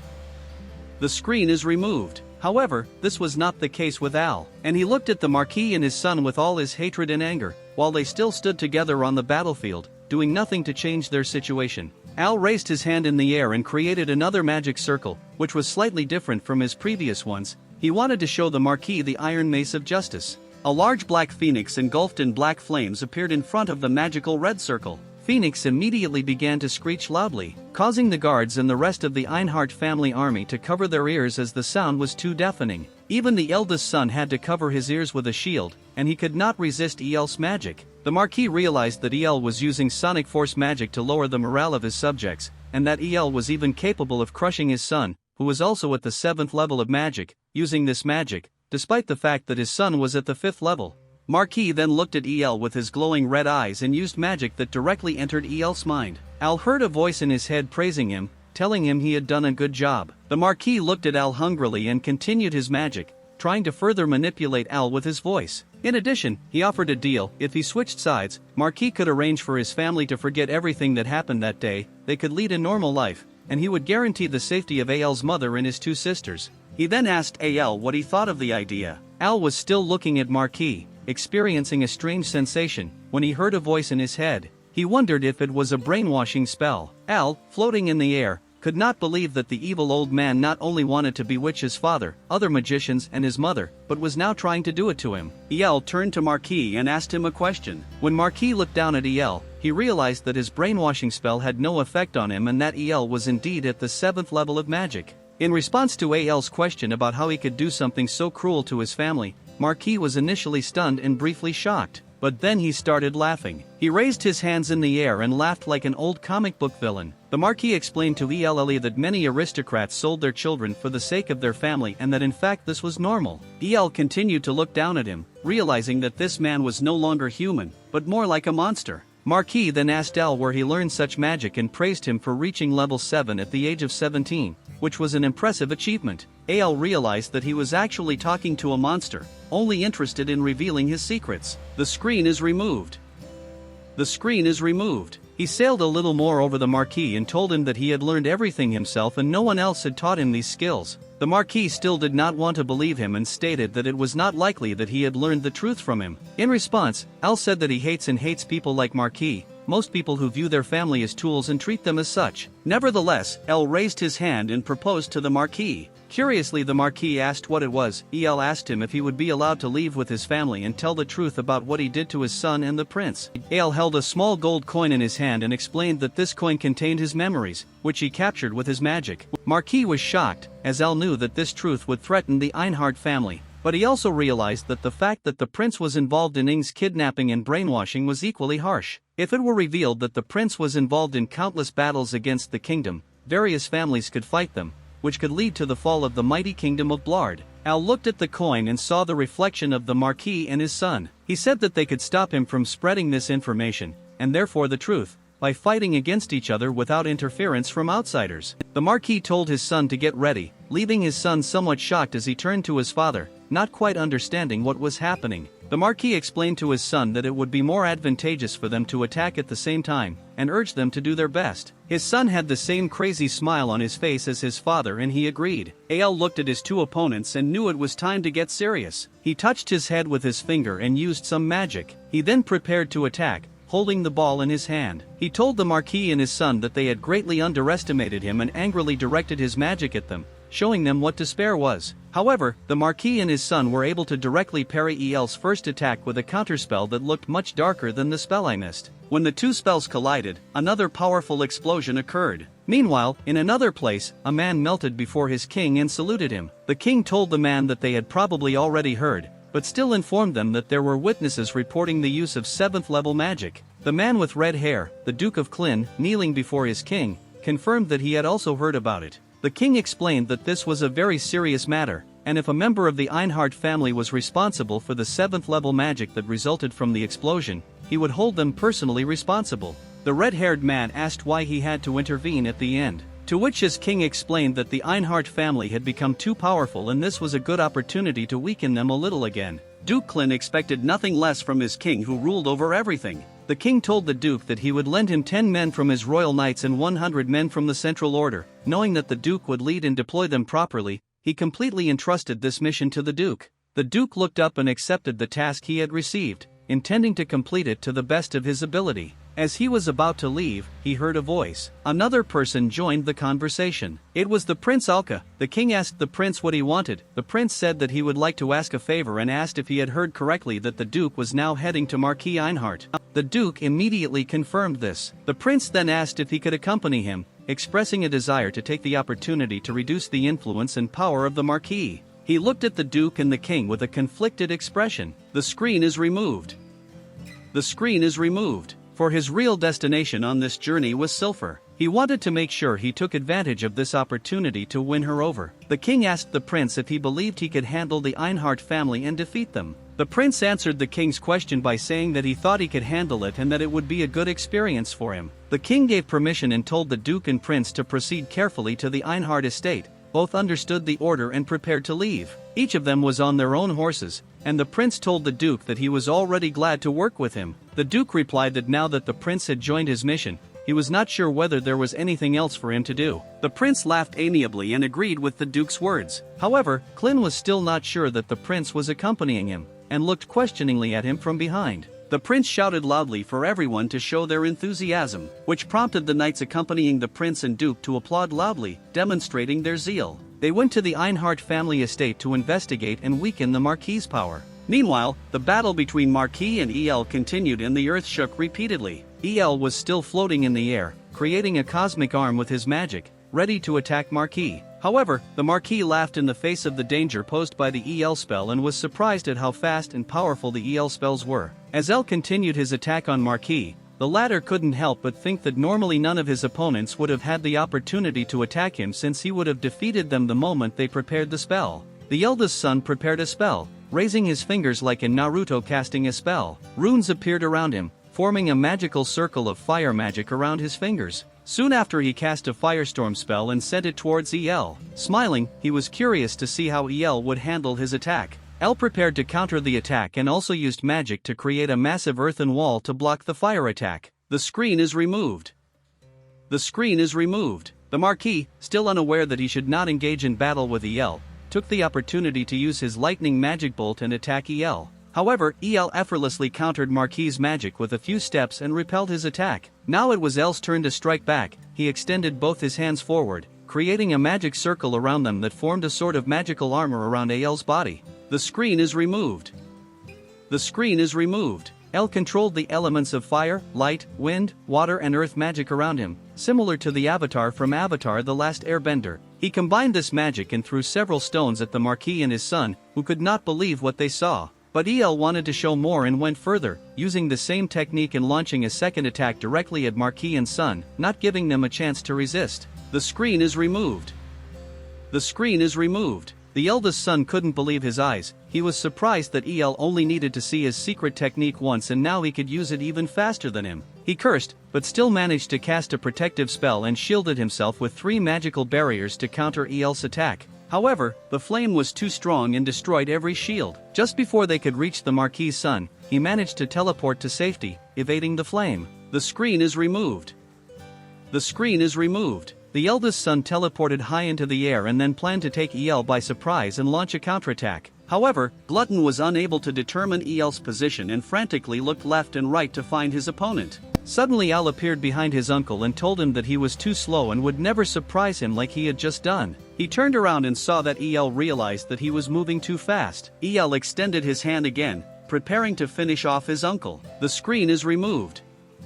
The screen is removed. The shocked eldest son used his magic again and quickly flew to the ground, escaping El's grasp. El cast a sort of Japanese hentai spell with tentacle-like magical manifestations in an attempt to trap his uncle. The Marquis recognized the spell I used and knew that the net spell was meant to restrict an opponent's movements, but he also knew that his son could easily handle such a spell. The eldest son raised his finger, releasing a small ball that caused a whirlwind of fire that repelled the mesh tentacles. He was sure that such a spell would do little against him. El then rushed at his uncle with his magic, but Glutton continued to defend himself from El's attack with his fire magic. The Marquis watched the spectacle from a safe distance and was pleased that El's tentacle net attack failed, knowing that net magic was at a disadvantage compared to fire magic, and he smirked smugly. Meanwhile, El and the Marquis' son continued their intense battle, with neither willing to give up. The eldest son clearly took a defensive position. El, who had to retain some of his forces and could not fight as ruthlessly as his opponents, went on the offensive. The Marquis saw another opportunity to launch a surprise attack. The sky darkened and lightning flashed through the dark clouds. The Marquis extended his hand to the sky, and magical runes formed around him again. He praised his son for holding back El, allowing him to prepare the spell. Everything was going exactly as he planned.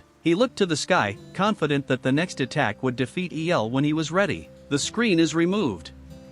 The screen is removed. The Marquis had already put on a victorious smile, knowing that everything could end at any moment. The lightning continued to approach El, who stood motionless and did not try to defend herself from it. He looked at the lightning the same way a deer looks at the headlights of a car at night, but at the last moment he grinned, and used his magic to summon a massive lightning rod, intercepting all the lightning before it touches him, rendering Marquis' attack completely ineffective. The screen is removed.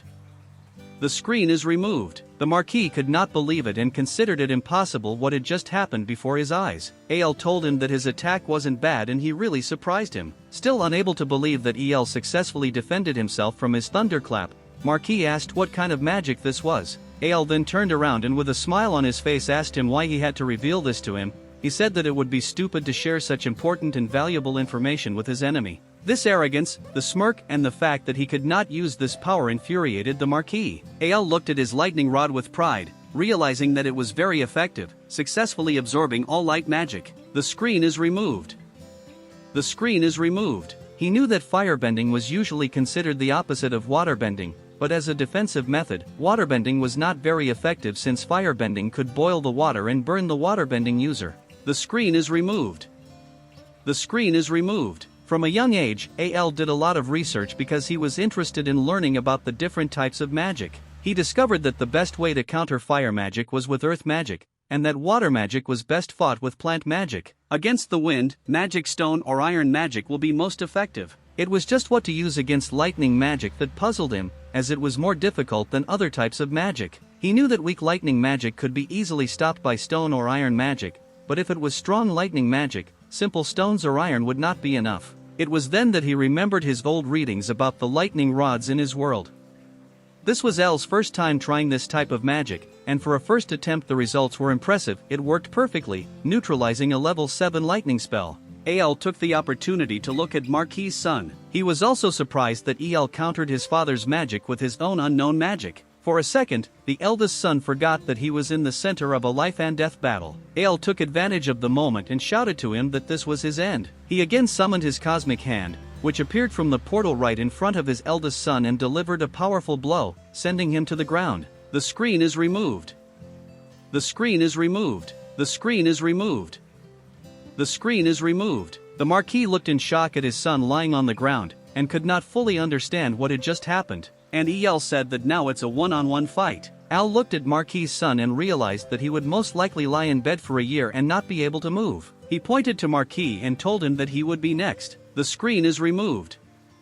The screen is removed. El used his flame arrow magic, creating a large number of magical arrows in the night sky, lighting it up and ready to descend on the Marquis. The Marquis held his hands out in fear, realizing that El's magic was no joke and his situation had become more serious than ever before. He tried to create a shield like he did before to protect himself from El's attack, and then responded with his own fire blast spell, aiming it straight at El. However, El also easily deflected this spell and countered with his own infinity magic bolt spell. He created arrows in the sky, aimed directly at the ground below him, only much smaller in size, but as the name suggests, an infinite number of them. El explained to Marquis that while these arrows may be smaller and weaker individually, their infinite number makes them extremely powerful. The Marquis did not know what to answer and simply looked into the air in amazement. When the arrows rained down on him, he used shield magic again to protect himself. El's arrows struck the Marquis' shield one after another, visibly putting pressure on it and pushing it back. The arrows continued to fly, and the shield was on the verge of giving in to the enormous strain. Even in the current situation, the Marquis could not believe that he was fighting such inferior magic. He wondered how he could fight so hard against a second-rate mage and realized that he should be called the most powerful mage on the continent. He looked at Al and realized he was just fighting a 17-year-old kid. Suddenly the Marquis got an idea and wondered if Al was really only 17 years old. He thought that this understanding of magic and these complex strategies had to come from someone much more experienced and older. He couldn't know that El was already in his second life and had lived his previous life as Kim Junung. He looked at Al and wondered who he could be and why his family was completely destroyed thanks to him, and cursed him. Finally, the shield of the Marquis broke, like a broken mirror, into many small fragments. He looked through those fragments and saw that Al's attack was still approaching him. Many arrows continued their path and now finally reached their target. From the arrows he received, the Marquis quickly fell down. The Marquis bled to death from several direct hits and fell to the ground, defeated and bloody, just like his son. His guards could not believe what had just happened before their eyes and shouted the Marquis's name to see if he was still conscious. Finally El landed on the ground. His anger did not subside, and he looked at the fallen Marquis with rage and hatred. He said that he would not kill him and his son as it would not be a suitable punishment for them. Instead, he wanted to take away their ability to use magic like they intended to do to his beloved mother. The weight pressing on Marquis increased, pushing him into the ground. Al explained that he wouldn't kill them, but still wanted to do more harm to them. Runes formed around him and he was about to cast his bone-breaking spell. And suddenly a loud bang was heard over the battlefield, and El came to his senses. He turned to his mother and saw that she, along with her sisters, still stands on the edge of the battlefield. El looked at his family with sad eyes. The screen is removed. The screen is removed. The screen is removed. The screen is removed. The screen is removed. The screen is removed. To Serena Kana and his mother, who told him that enough was enough and she asked him to stop. El wasn't sure why she said that and remained silent, looking at his mother in amazement. His mother knew about her son's talent and how great he was, but she could hardly believe that at the tender age of 17, he had already reached the 7th level of magic and was capable of creating such a powerful golem. A golem that managed to defeat the Swordmaster with just one blow, something no other magician had ever managed before. She realized that her little son had grown into such a powerful magician without her knowledge. However, she also knew that the man El was fighting against was her father. And although she could not forgive her father and brother for trying to kill Al or subject him to brainwashing, she also could not allow Al to kill her father and brother. She told El that he had taught them a lesson and that should be enough. She didn't believe that her father and brother would ever hatch again and carry out such plans. However, Al said he could not comply with her request. He looked at the Marquis's son and his grandfather. Al said that if he let them go, they would be the people who would come back for revenge. His mother said that this may be true, but killing them would still be wrong, since in addition, she explained to El that he still has memory magic with which he can prove their plans at any time, and so they can't take revenge recklessly as long as he can use those memories against them. Al thought for a moment and realized that his mother might be right. Moreover, he thought that if he deprived the Marquis of his ability to use magic, the entire kingdom would turn against them. It would mean putting his entire family in danger. El agreed with the mother and stated that he would not harm her father and brother. He turned away from the fallen Marquis and told his family that they should leave this vile place as quickly as possible. Moreover, Al advised his mother that with her abilities in 6th place in magic, they could find a place further away and lead a peaceful life. His mother agreed and humbly wanted exactly what her son wanted and shamefully admitted that El was right and was forced to admit that although she was the adult between them, she was wrong. Under a full moon and a cloudy night, she had to admit her mistake. After bringing El to the Marquis and telling her that it was all her fault that led to the current situation, she looked into El's eyes and told him that while power might be important in life, the love within a family mattered much more. Al looked at his mother somewhat melancholy and thought about his family from his past life, but agreed with her statement that family was the most important thing. Al pulled himself together and asked his two sisters if they wanted to come with them and continue to be part of this family. Al's mother, Serena and Kana were a little puzzled as to why he suddenly asked this when the answer was already clear. However, Kana said that of course she would stay with him and go with him anywhere. Serena also said that she wants to be with him and their new mother wherever they go. Al's mother was glad that her two adopted daughters wanted to stay with them and her son, and seemed quite happy. Al approached his family and thanked them for their decision to accompany him. However, he still needed to do something and turned around to summon his golden golem. The screen is removed. The screen is removed. He walked straight up and walked towards El, ready to accept further commands. Al praised his golem for the outstanding job it did on the battlefield and decided it was time to give it a proper name. He named his golem Tan, and it shone with a golden sheen, expressing gratitude to its master and creator for the name. Just as El was about to use his teleportation magic and disappear along with his family, a man suddenly appeared behind them and said that he couldn't let them leave now. El immediately turned around and Tana was ready to confront the stranger. Tana quickly parried the attack of the unknown who tried to stop El, while El also used magic to protect his family. The attack was furious and it was difficult for Tanya to stop it. The clash of forces grew stronger and stronger until it caused an explosion that kicked up some dust. El realized that this attack was really powerful. Laughing smugly, the prince stepped out from behind the Duke of Klin, declaring that he expected nothing less from him, the captain of the royal guard. El recognized him immediately, realizing that the person next to the prince was not an ordinary person. He knew that he needed to step up his game in order not to lose, and he called upon Tana to activate the third mode. The golem, who had recently been defending himself from another attack by the Duke client to protect El and his family, broke another of its seals at El's command, activating its third stage. Tana raised her hand and effortlessly blocked Duke Blade's attack. He even managed to push the Duke and the prince back slightly. However, when Klin noticed that he was being forced into a defensive position, he stopped the attack. Curiously, he asked El who he was. He was amazed and recognized El's talent, but also noted that a person with such talent would usually fight on the side of the kingdom. El listened to Duke Klin without resisting. The Duke continued to state that he did not actually want conflict with him, but felt that he had no other choice given the circumstances. At that moment the prince interrupted him and asked what he was saying, pointing to El. The prince grinned hungrily, his thoughts solely focused on achieving his ultimate goal of making Sylphur, El's mother, his. El clenched his fist angrily, immediately realizing the prince's true intentions and realizing that everything was just a ploy to make his beloved mother his mistress. The moon slowly disappeared behind thick clouds. El told Duke Blaine that he needed to apologize, but he had no intention of joining the kingdom, which he stated, angrily pointing at the prince that he would destroy him now. He ordered Tanya to keep the Duke occupied until he could carry it out, which Golem immediately understood and was ready to carry out. Tana channeled the golden energy into her hand again and summoned the golden sword, who somehow always disappeared whenever another of his seals broke. Duke Klin and Tana faced each other as they prepared for battle. El floated in the air, focusing his attention on the prince. He made it clear that he would be his opponent, impressively manipulating the mana around him to enhance it for the next attack. With intense concentration on the battlefield, and Prince El stated that they should begin. This alarmed the prince since El had already warned him not to look at his mother with his dirty, disgusting eyes. Sylphur shouted her son's name from below, causing El to turn around and ask his mother what she wanted now. She begged him to leave it and go away, since it was too dangerous to confront the prince and fight him. El listened carefully to his mother, absorbing every intonation, every hint, and every emotion that penetrated through the sounds of her speech.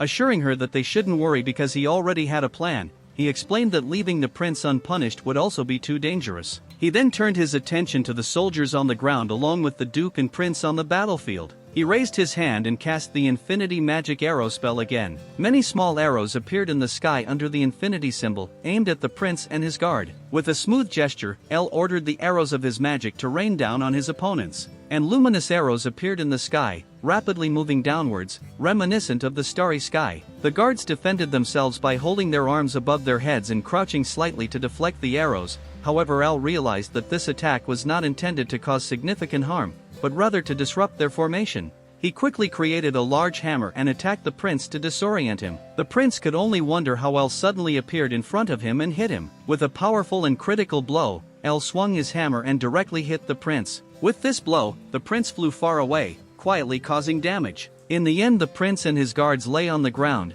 bleeding and groaning from their serious injuries. El placed his massive hammer on his shoulder, knowing that this attack would cause serious internal wounds to the prince. He knew that external wounds could be easily healed with divine magic, but internal wounds would take longer to heal successfully.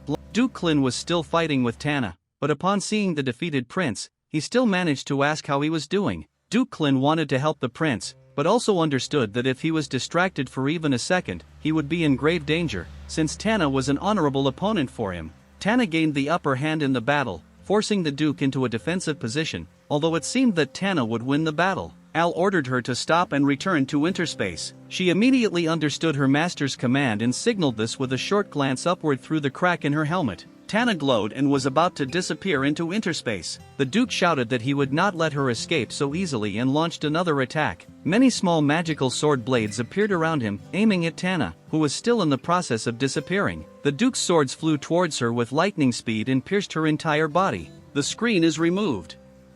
The screen is removed. Tana's hand received a critical hit. As a result, he fell and collapsed on the ground. The Duke laughed in satisfaction, realizing that his attack had an effect on the golem. However, not even a second had passed before Tana's hand appeared on her body again, and she moved it to make sure it was attached correctly. The Duke looked somewhat surprised and couldn't help but curse. Tana glowed brighter and disappeared as El ordered. Although the Duke admitted defeat in this battle, he grinned for a moment, breathed a sigh of relief and was forced to admit that he thought he had caught her in the final attack, only to realize that she had disappeared in the blink of an eye. Then the Duke looked at El, who was behind him. Al, who was holding a commemorative coin in his hand, showed it to the Duke. El extracted the memories from the coin and created a copy in the form of a small ball. He looked at the newly created, or the group explained that he would destroy the coin, but made a copy of it before. As the prince lay unconscious, bleeding and groaning on the ground, El stated that everything he had done was contained in this memory magic. He stressed that he would not hesitate to spread this information throughout the kingdom or even the entire continent if the Duke or did his family ever try to harm him again.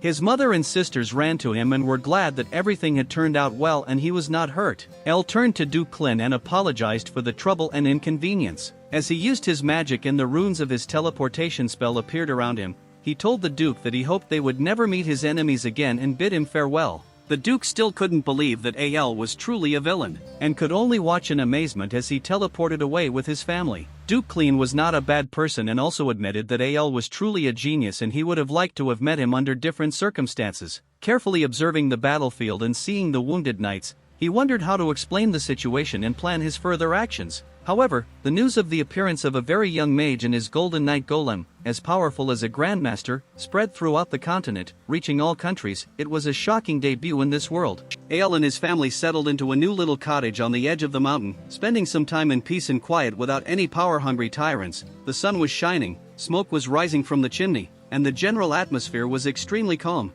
Al tapped his index finger on the table. He thought about what to do next, trying to put the book in the subspace bag. He realized that he had literally destroyed the Einhard estate, defeated his uncle and grandfather, and caused severe internal and external damage to the prince. He admitted that he had committed these crimes and would not be able to return to Banzer, where he had originally intended to come with his mother, without causing further harm. Ale opened the window and saw the bright sun outside. He couldn't even blame the kingdom if they chased and killed him here and now. However, he knew that they would never do it because he still had memory magic that could prove their dark deeds. He stood at the window and enjoyed the tranquility around his new home. He realized that he had learned a lot during the fight, which he won very calmly. His spell casting time, the time it took him to prepare his spells, and his ability to combine spells were better than any other magician on the continent. The main character was also sure that he would become even stronger if he learned several auxiliary spells. Al also realized the amazing potential of Tana, his golden golem knight. He remembered that he managed to defeat even the Grand Master Duke and briefly gain the upper hand. The last 5 years of hard work he had put into his skills and his golem had not been in vain and would finally bear fruit.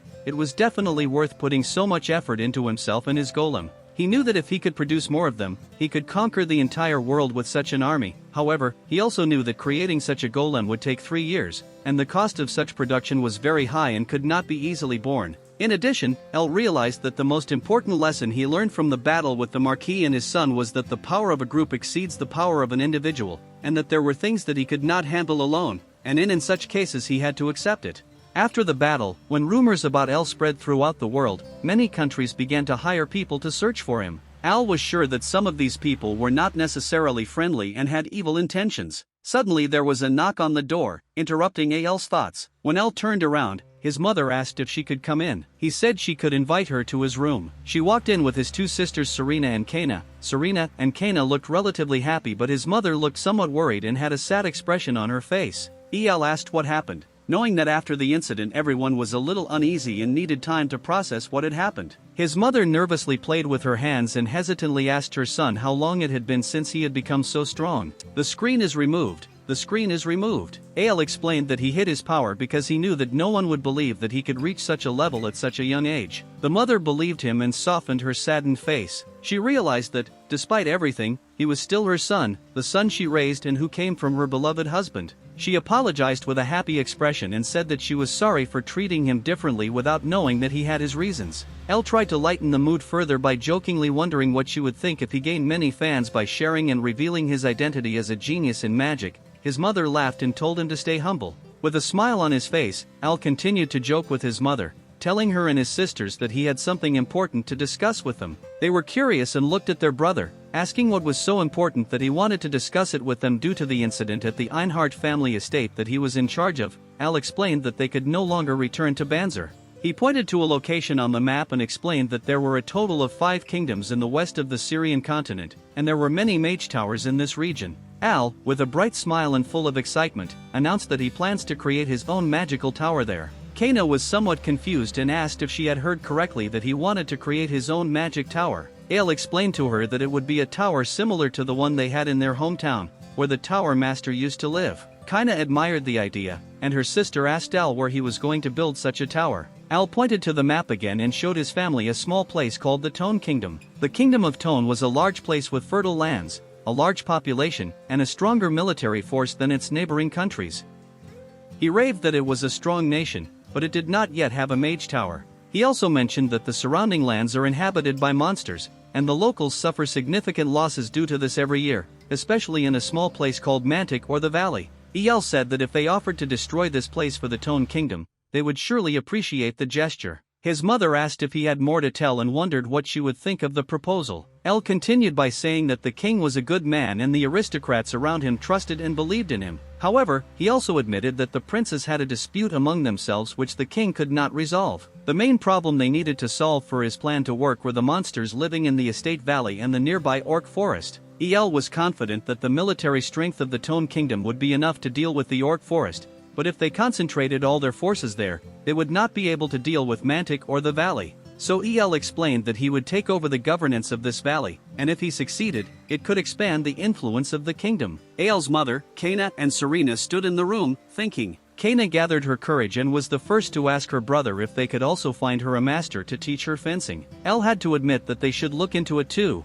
Although he could show her some breathing techniques, since he was not a swordsman he couldn't provide further assistance, so he told her that they would definitely find a suitable teacher for her. Kana was overjoyed and thanked him. However, Serena also wanted to become stronger and asked her brother if he could help and continue her training. Clasping her hands together, she explained that she felt very weak during the events at the Einhart family estate. The screen is removed. The screen is removed. She initially thought that she would be able to defend herself, but when she saw the elf fighting against the Marquis and his son, she realized that she was not as strong as she had imagined with determination and ambition, and expressed her desire to become stronger.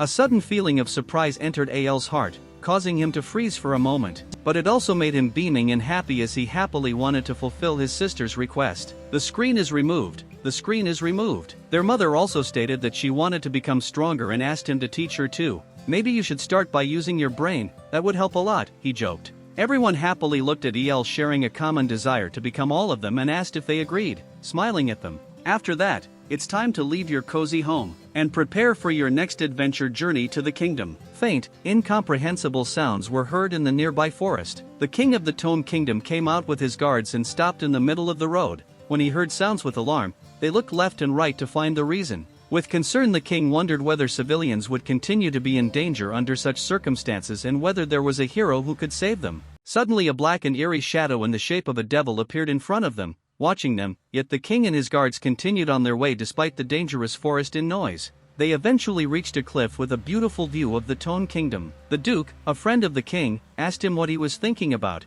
if he was worried and if he had any problems. The king, looking worried, explained to his friend Laius that he was thinking about his 3 sons. He described how the conflict between them over who should become his successor grew worse every day, and he feared that his kingdom would one day suffer because of this struggle. Laius knelt before his majesty, trying to console him. He said that just as rain falls on the earth and nourishes the earth, he was confident that this conflict between his sons would somehow strengthen and unite the kingdom.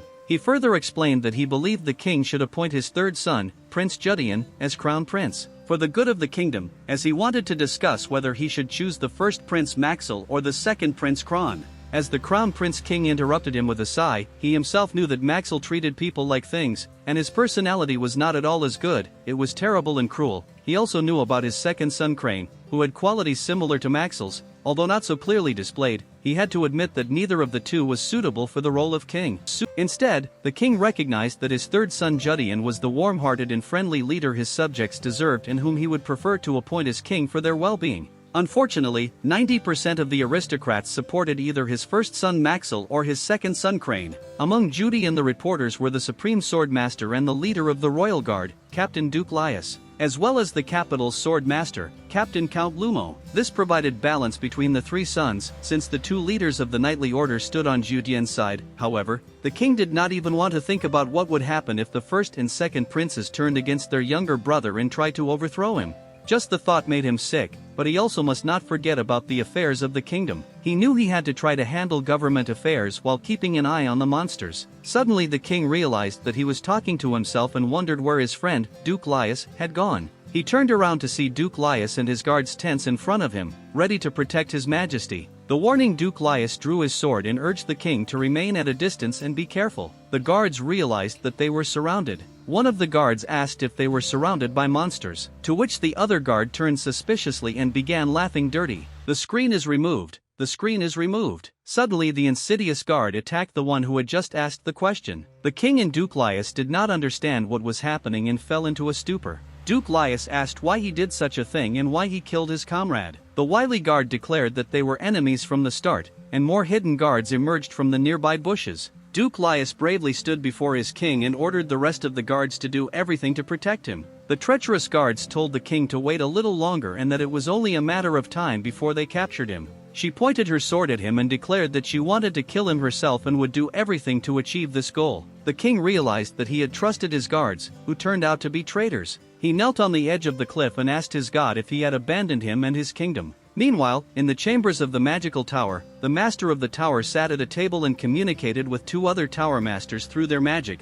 Two magically created screens with runes floated in front of him. One of the mages on the other side of the screen asked why he initiated this meeting when their master was away. The one who called the meeting and sat down at the table was the magical tower master Kurosan. He had a cool red beard and mustache, as well as red hair. The unfriendly magician on the other end of the line remarked that he hoped Cosman hadn't forgotten that they all had a lot to do and didn't have time to attend this meeting. He raised his finger and started talking about the first important information. The information was that a plan to assassinate the current king of the Tone Kingdom in Manor Village was already underway. Once the king dies, the first Prince Maxil will take the throne and everything else. Raisin, one of the mages sitting at the other end of the screen, suggested that they use the army to subjugate other nearby nations, and use your golems to rid the nearby monster land of monsters. Raisin adjusted his glasses and said that this should be an easy task for the golems since they are the strongest in the entire continent. Cosman continued and explained that their master also had news about the night golem in the kingdom of Blard. Raisin was extremely amazed and could not believe his ears when Cosman said this and asked what it meant and who else could create such a night golem if not him.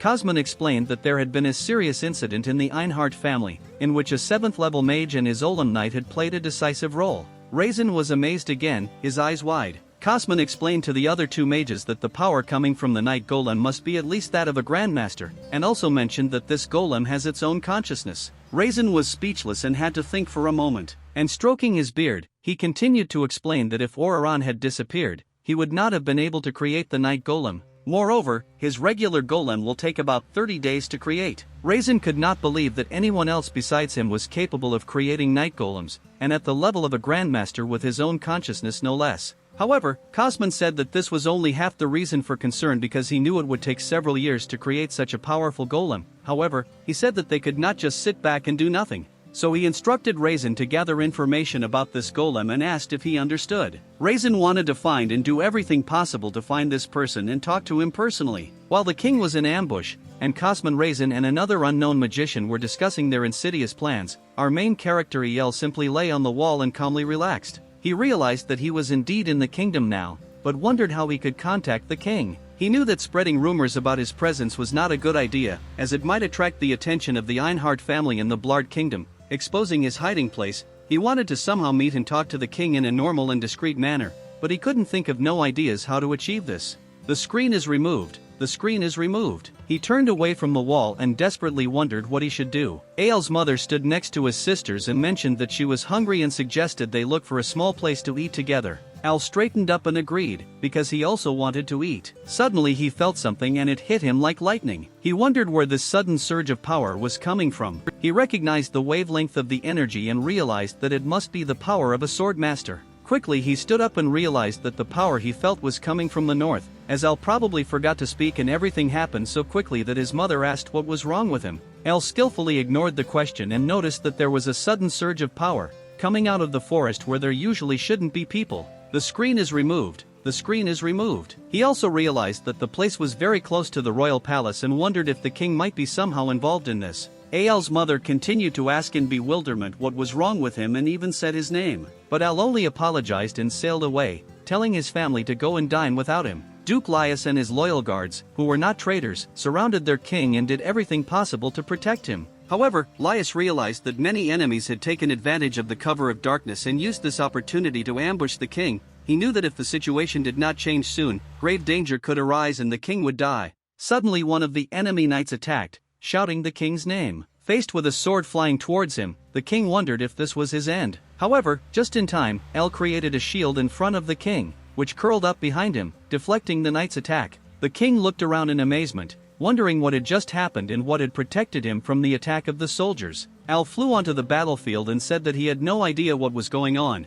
but he didn't like the idea of someone being so treacherously ambushed under the cover of the darkness. He considered this a bad sign and did not want the attackers to simply run away. Al looked at the battlefield and asked the enemy soldiers if they needed a minute to come up with excuses. However, they remained in their fighting stance and said nothing. Al thanked them for giving him the opportunity, but also made it clear that they would die anyway. The king and his entourage were puzzled and could not fully understand who El was, what he was going to do and why he appeared now. One of the knights loyal to the king shouted to El to save his majesty. El was shocked to learn that he had just saved the king, while Laius took a more rational approach and told the knight not to act hastily, as El could also be an enemy. El looked at the king and realized that he was indeed King Lydolf of the Tone Kingdom. He looked at the enemy soldiers and said that he now fully understood the situation. Recognizing the enemy knights pursuing the king, he explained that he would not spare them for such an act. El raised his hand and formed a small ball with swirling mana and the words suffering and destruction, and this ball turned into a large portal behind him. Soon after, Tana's hands could be seen reaching through the portal and practically tearing it apart. El summoned his golden knight Golem right at the start of the battle, standing behind him and ready to fight for his master once again. The king and his duke were amazed at this spectacle. Although the king had heard rumors, seeing Els in action, it was difficult for him to believe that they concerned the little boy. However, he felt an incredible amount of power coming from El and wondered who this young mage was. El raised his hand again and created a small ice crystal, and he shot into the ground to freeze the enemy soldiers blocking their escape and immobilize them. He stated that he could defeat them all with one blow and ordered Tanya to continue. However, he instructed her to spare some of the enemy knights so that they could be interrogated later to find out who was behind this attack. Tana confirmed her master's order, and while the king continued to be amazed and admired by El's strength, trying to realize the scale of his magic and understand it, the enemy knights tried to break out of the ice and fight back, but they were unable to escape, let alone move properly. Tana followed El's orders and rushed forward. As she ran, she extended her hand, summoning her golden sword, which appeared in her hand. A sword engulfed in flames, just like it was on the Einhard family's battlefield. Tana wasted no time in swinging her sword horizontally from right to left, quickly destroying enemy soldiers and creating a powerful recoil that killed them instantly. The king and his duke were once again overwhelmed by the overwhelming power of El and his golem,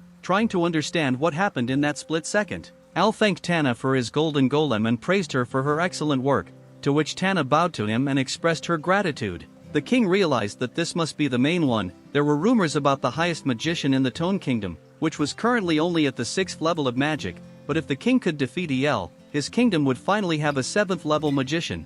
El approached the king and asked if he was wounded. He introduced himself to the king by his name. The king, clearly relieved, thanked him for his help, and El explained that it was nothing and that he had only taken care of a few bad guys. Meanwhile, the king's loyal guards were busy arresting the remaining traitors. The king was amazed that El not only saved his life, but also had the foresight to think further. He invited El to dine with him and emphasized that a simple verbal thank you would not be enough under the circumstances. And El played along, pretending to consider the invitation, but eventually accepted it. The screen is removed. The screen is removed. And this made the king very happy and gave him a radiant expression. The king explained that he would inform his mage of the invitation and order him to deactivate the seal preventing the invasion of teleportation magic so that El could refuse the bite for the day. El thanked him for this and then apologized, stating that he had to leave as he had created a magic circle beneath him and prepared for teleportation magic. However, as he teleported away, leaving the king alone on a rock in the forest, he added that he looked forward to seeing him tomorrow. Duke Laius then approached his king and expressed his relief that everything had turned out so well. He believed that the mage who saved them and the Golem Knight were definitely involved in the Einhard incident, and also hoped that they could help with the monster problem they were currently facing. The king turned around and asked his friend if he also believed that El would be able to reach the 8th level of magic, still feeling very joyful, except for the fact that they almost died. When El told his family about his little adventure, they were amazed that he just met the king. He explained that he saved the king from an ambush in the forest and received an invitation to the royal palace. His mother could hardly believe that everything had gone so well, but she was happy that her son would meet the king. She asked El how she could get his support and wanted to hear his plan. Although Serena and Kana begged him to reveal the plan to them, El remained stoic, explaining that he would share it with them later. The screen is removed. The screen is removed. Suddenly 2 men approached their table. One of them hugged El's mother and flirted with his sisters, asking if they wanted to spend some time with them. One of the men began to lightly touch Serena. The screen is removed. The screen is removed. But El immediately intervened and politely asked him with a smile to keep his hands off the family. The man, who did not quite understand the situation, asked him who he was. Al became somewhat serious and repeated with a firmer grip that a man should leave his family alone. Subsequently, the man and his friend left the premises in which they were located. Serena and Kana looked at their brother, who saved them like knight in golden armor, and felt a little embarrassed. Their mother noticed this and had to hold back a grin. She knew that both her girls were a little scared and that El was acting like a real gentleman at that moment. El himself was unaware of the situation, muttered something to himself, and then said that they both should be strong enough to handle the situation on their own. This completely ruined the mood of the women at the table, and El's mother just shook her head. The next morning, which was as sunny as almost always, El said goodbye to his family as he needed to prepare to meet the king. His sisters and mother told him to be careful and that they looked forward to seeing him later. El then activated his teleportation magic, and in seconds he arrived at the king's great estate. In the room where teleportation magic could bring someone, there was a man sitting who was annoyed that he had to open the seals that protected the estate from people entering with teleportation magic. He wondered what important person would come, what he had to do such a tedious task.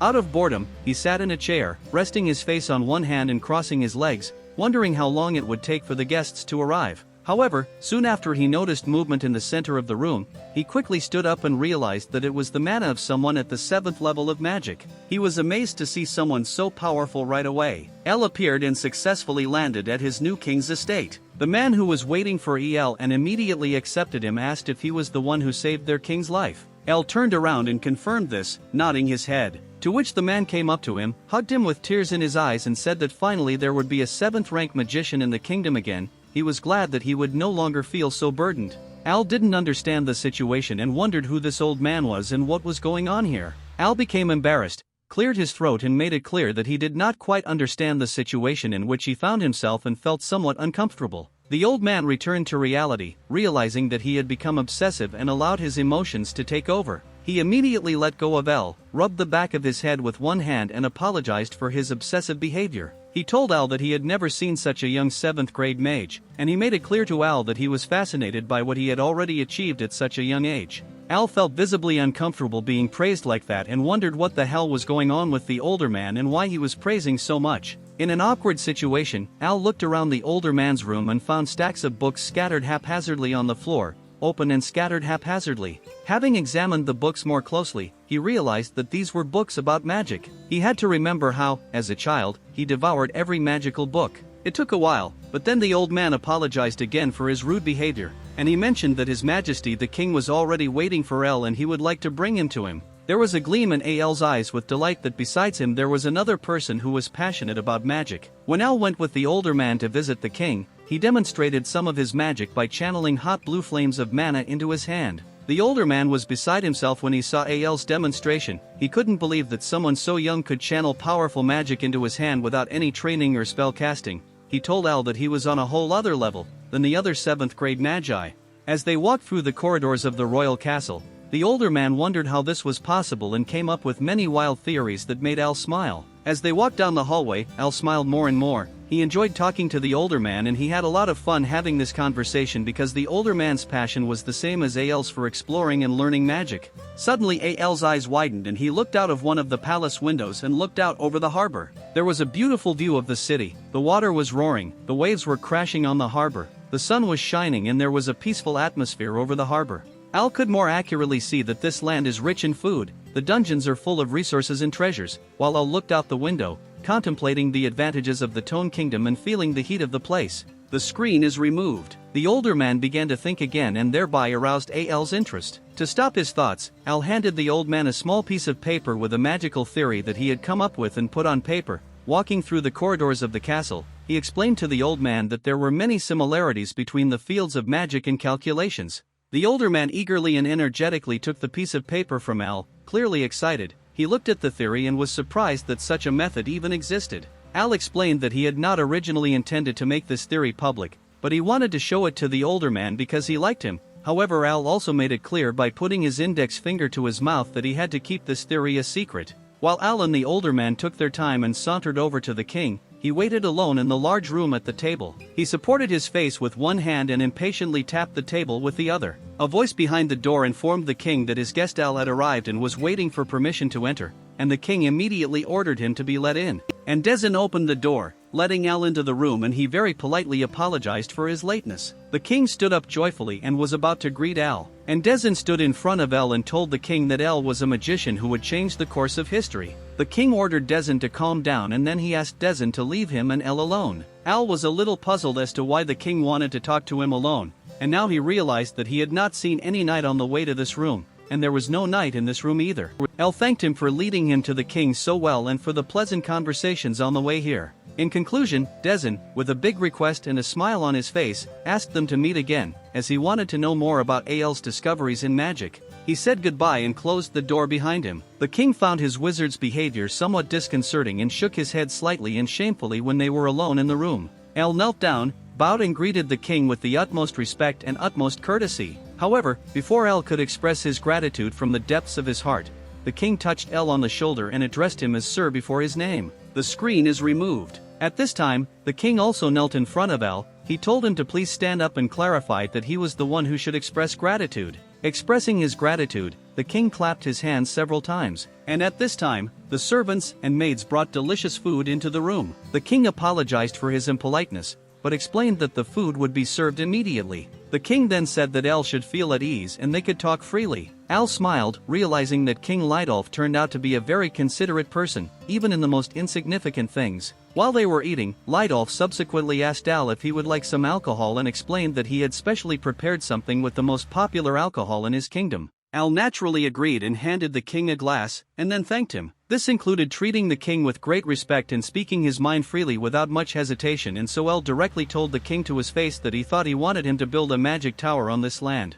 At first, King Lidolf was amazed, and his face showed some shock. However, the shocked expression soon turned serious and he confirmed Al's assumption. However, the king explained that the tower was intended not only to consolidate his power, but also to protect against monsters and their annual attacks, during which thousands, up to 10,000 civilians, die. He explained that the first and second princes had joined forces and together took over half the kingdom to their side. King Lidolf added that he would not be surprised if internal conflict arose in his kingdom at any time. Lidolf also said that he wanted to have a good kingdom where his subjects could live in peace and protection. Additionally, Lidolf explained to Al that the magic tower could help prevent future wars with other countries. Finally, Lidolf also expressed his desire for the third prince to become king, considering him to be a very warm and kind-hearted person. So, Lidolf begged Al to settle in his kingdom, emphasizing that his subjects deserved this happiness. Al was surprised and amazed at how serious the king was about this. A small smile appeared on Al's face. He was happy that he had made the right choice and that the king on whose land he wanted to settle turned out to be such a kind-hearted man. King Lidolf explained that he agreed with Al and would do his best to help the kingdom of Toland and thanked Al for this and said that he would also do everything to support him in creating the magic tower. However, Al also stated that he had some conditions that needed to be met in order for him to help, and one of them was that he needed 3 years to make the necessary preparations. Hearing this, Lidolf was surprised that it would take 3 years, and then added that they did not have much time and Count Luz's territory, one of the destroyed territories, would not survive another 3 years. Al's expression changed and he seemed somewhat surprised as the smile that had appeared on his lips disappeared. King Lidolf further explained that they had enjoyed years of peace thanks to a superior wizard, but recently some people had kidnapped the wizard, and since then monsters had been steadily moving into the Count's territory, causing civilian casualties to mount. Al suddenly widened his eyes upon hearing that someone had kidnapped a wizard and immediately thought that it might be at the hands of the Marquis. King Lidolf further said that Sister and Luz were currently managing affairs as skillfully as the former Count. He explained that she was the daughter of a former Count and a genius in fencing and in matters of territorial government. But with a heavy heart, Lidolf also said that the monsters could completely destroy this area if left unchecked, and that would mean the end of the Luz family. Unfortunately, Al had to inform the king that he would have to stick to 3 years because he needed that time to build the magic tower. However, as he plunged his knife into a juicy, well-cooked steak, he smiled and explained to the king that he would take care of everything at Manticore Pass. Lidolf reacted to Al's words with disbelief, asking if he meant the Manticore Pass, the land of death, and if the whole problem could really be dealt with there. Al explained that it was possible and that it would take him 3 years to sort out the affairs of the Manticore Gulch, while Al also inquired about exactly how many raids there were each year. Lidolf explained to him that a total of 10,000 raids were made on his kingdom every year and about 15,000 manticores should live in the gorge. Al folded his hands in front of his face and said that 15,000 manticores was a very large number that required time and attention. In disbelief, a wide-eyed King Lidolf asked Al if it was truly possible to liberate and save his kingdom from the Manticore Rift and its monsters. Al told him that he must have forgotten that he was a level 7 mage. In addition, Al explained to the king with a smile on his face that he also had a trump card, the Night Golem. The surprised King Lidolf remembered that Al was right. Because of Al's young age, he had almost forgotten that he was a level 7 mage, and he remembered that he was also accompanied by a Night Golem. When he looked at Al's face again and saw the confidence and determination in his eyes, he knew that nothing was impossible for this young man.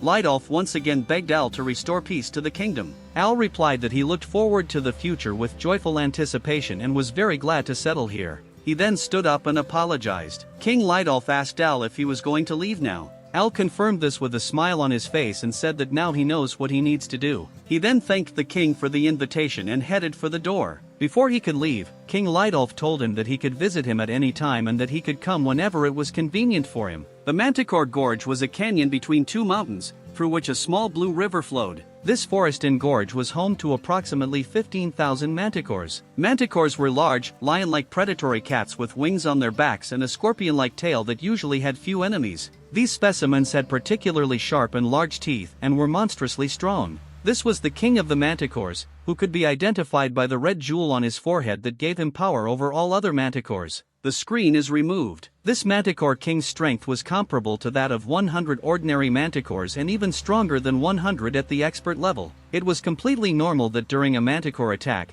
villages would simply disappear as if they had never existed. And right now one of the villages is about to suffer such a fate. This village was Ken's small village, and he lay on the right side between two mountains in a forest crossed by a river, and to enter the village one had to cross a small narrow bridge. This bridge was currently under attack by two manticores, and the villagers were desperately trying to defend themselves and fight them off. One of the villagers asked his comrade how they could stop two manticores at the same time, and despair was written on the faces of the soldiers. However, another soldier shouted to his comrades that under no circumstances should they allow the manticores into the village. He stomped his right foot on the ground, causing a large shockwave, and confidently told his comrades that anyone who was able and willing to fight was welcome to join him in battle. His comrades then gained new courage and expected nothing less from their captain, and they had to admit that their captain was a very talented swordsman. In the middle of the bridge, the captain was simply fighting a slowly approaching manticore. Suddenly the manticore showed its teeth to the brave warriors. Captain Mir was not impressed and jumped into the air and immediately attacked the manticore with his weapon. With all his might,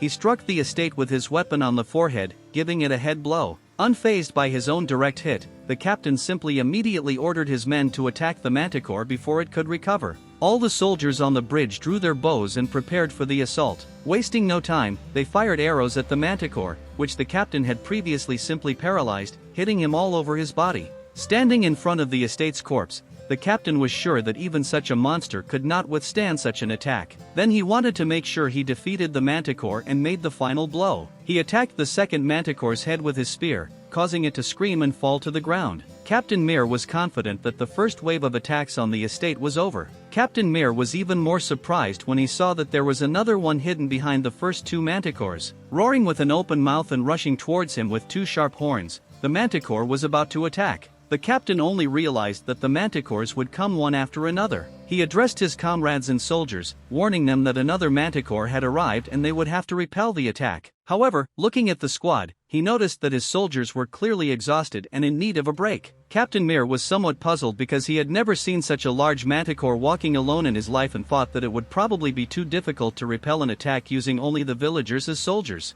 However, he did not give up and tightened his grip on his weapon and realized that, despite the disadvantage, they would have to repel the attack. He then assumed a fighting stance and waited for the manticore to approach. He ran towards him with fire in his mouth. Both opponents were preparing for the first strike, just the captain with a spear and the manticore with fire in his mouth. The manticore was the first to fire a fireball at the captain. After this, Captain Mir rushed to the manticore. When the two attacks collided, there was a loud explosion. The villagers held their hands in front of them to deflect the huge shock wave. As the fire and smoke slowly cleared, the silhouette of Captain Mir could be seen. He leaned on his weapon and sank to his knees, completely out of breath. As his gaze fell on the manticore before them, he wondered how anyone could come out of such an attack unscathed. At the same time, he looked straight into the dark red eyes of a large predatory cat. Completely exhausted, he wondered if this was the end for him. However, with one blow, the manticore was divided into 4 parts. As a result, the manticore crashed to the ground right in front of the captain. Captain Mir and the villagers were amazed, wondering who could easily defeat such a beast. While the unbelievers looked at the corpse of the manticore, a man in a red robe and red gloves emerged from the water. She stood majestically in front of Captain Mir and the villagers, who looked at her carefully, and they were surprised that their savior was a girl who, at first glance, had not even reached the age of 20.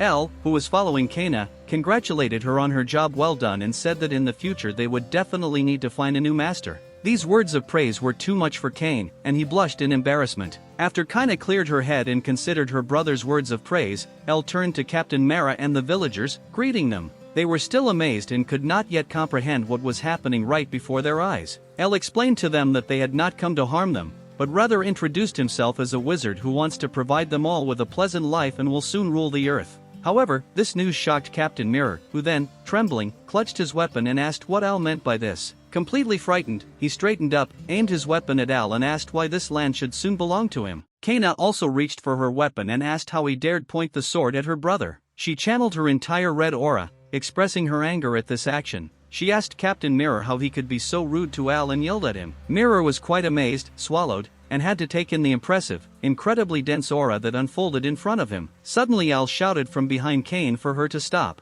and he touched her shoulder to pull her out of her anger and rage. Al explained to her that they were outsiders, and that from their point of view, such a reaction from the villagers was completely normal. After this, Al turned to the villagers and said that he probably reported incorrectly. He explained to the villagers that he planned to build his magic tower here, driving away all the manticores from the surrounding area. The villagers on the bridge whispered to each other and could not believe what they were hearing. Captain Mirror did not hesitate to ask Al directly what his plans would happen to them. Al immediately realized that the man in front of him must be the leader of this village, and he explained to Captain Mirror that they should live the way they lived. This surprised Captain Mirror and he opened his eyes wide, clearly surprised by the words coming out of Al's mouth. Al further explained to Captain Mirror and the villagers that he plans to rid the entire land around them of manticores. This should mean that their village can continue to expand and use more land without the risk of attack. Captain Mirror couldn't believe what he heard and his eyes widened and his mouth fell open as he needed to first understand what Al had just said. The rest of the villagers on the bridge were also stunned,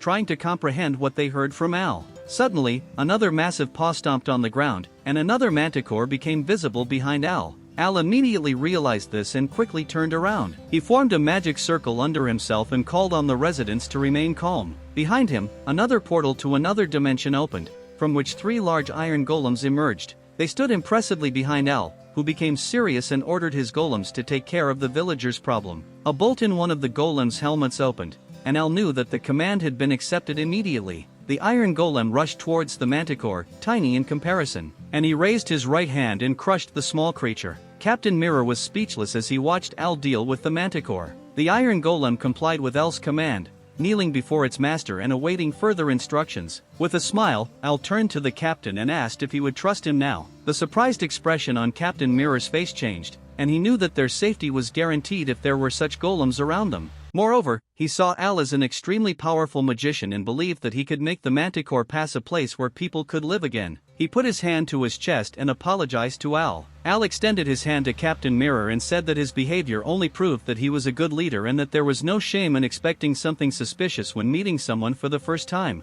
Captain Mirror thanked him for his kind words and shook his hand. However, Captain Mirror became serious again and said that they needed to quickly move to the other side of the small village to protect themselves from the other manticores. Smiling, Al assured him that there was no need to worry and that his fears were unfounded. While El and Kana were taking care of this side, El's mother and his other sister, Serena, with El's golden golem, Tana, were taking care of the manticore on the other side of the village. Ella's mother and Serna were repeatedly amazed at Tana's power and went wide-eyed when they witnessed the spectacle of Tana's victory over the manticore. At the end of the battle, Tana was basking in the sun. El asked Captain Mirror if he could gather the village representatives to announce his plans. Several hours passed until our group and the villagers were at the table. Looking around, Al was somewhat surprised as he had expected several old village leaders to arrive. But most of those who spoke on behalf of the village were young men, all with large, well-trained muscles. Upon closer inspection, Al realized that they all had the same aura. He wondered if there was a specific reason for this. Having formed his first impression, Al stood up and greeted everyone warmly and asked the villagers if they had all learned the same sword technique, citing an almost identical aura and power that could not be obtained through regular training by regular villagers.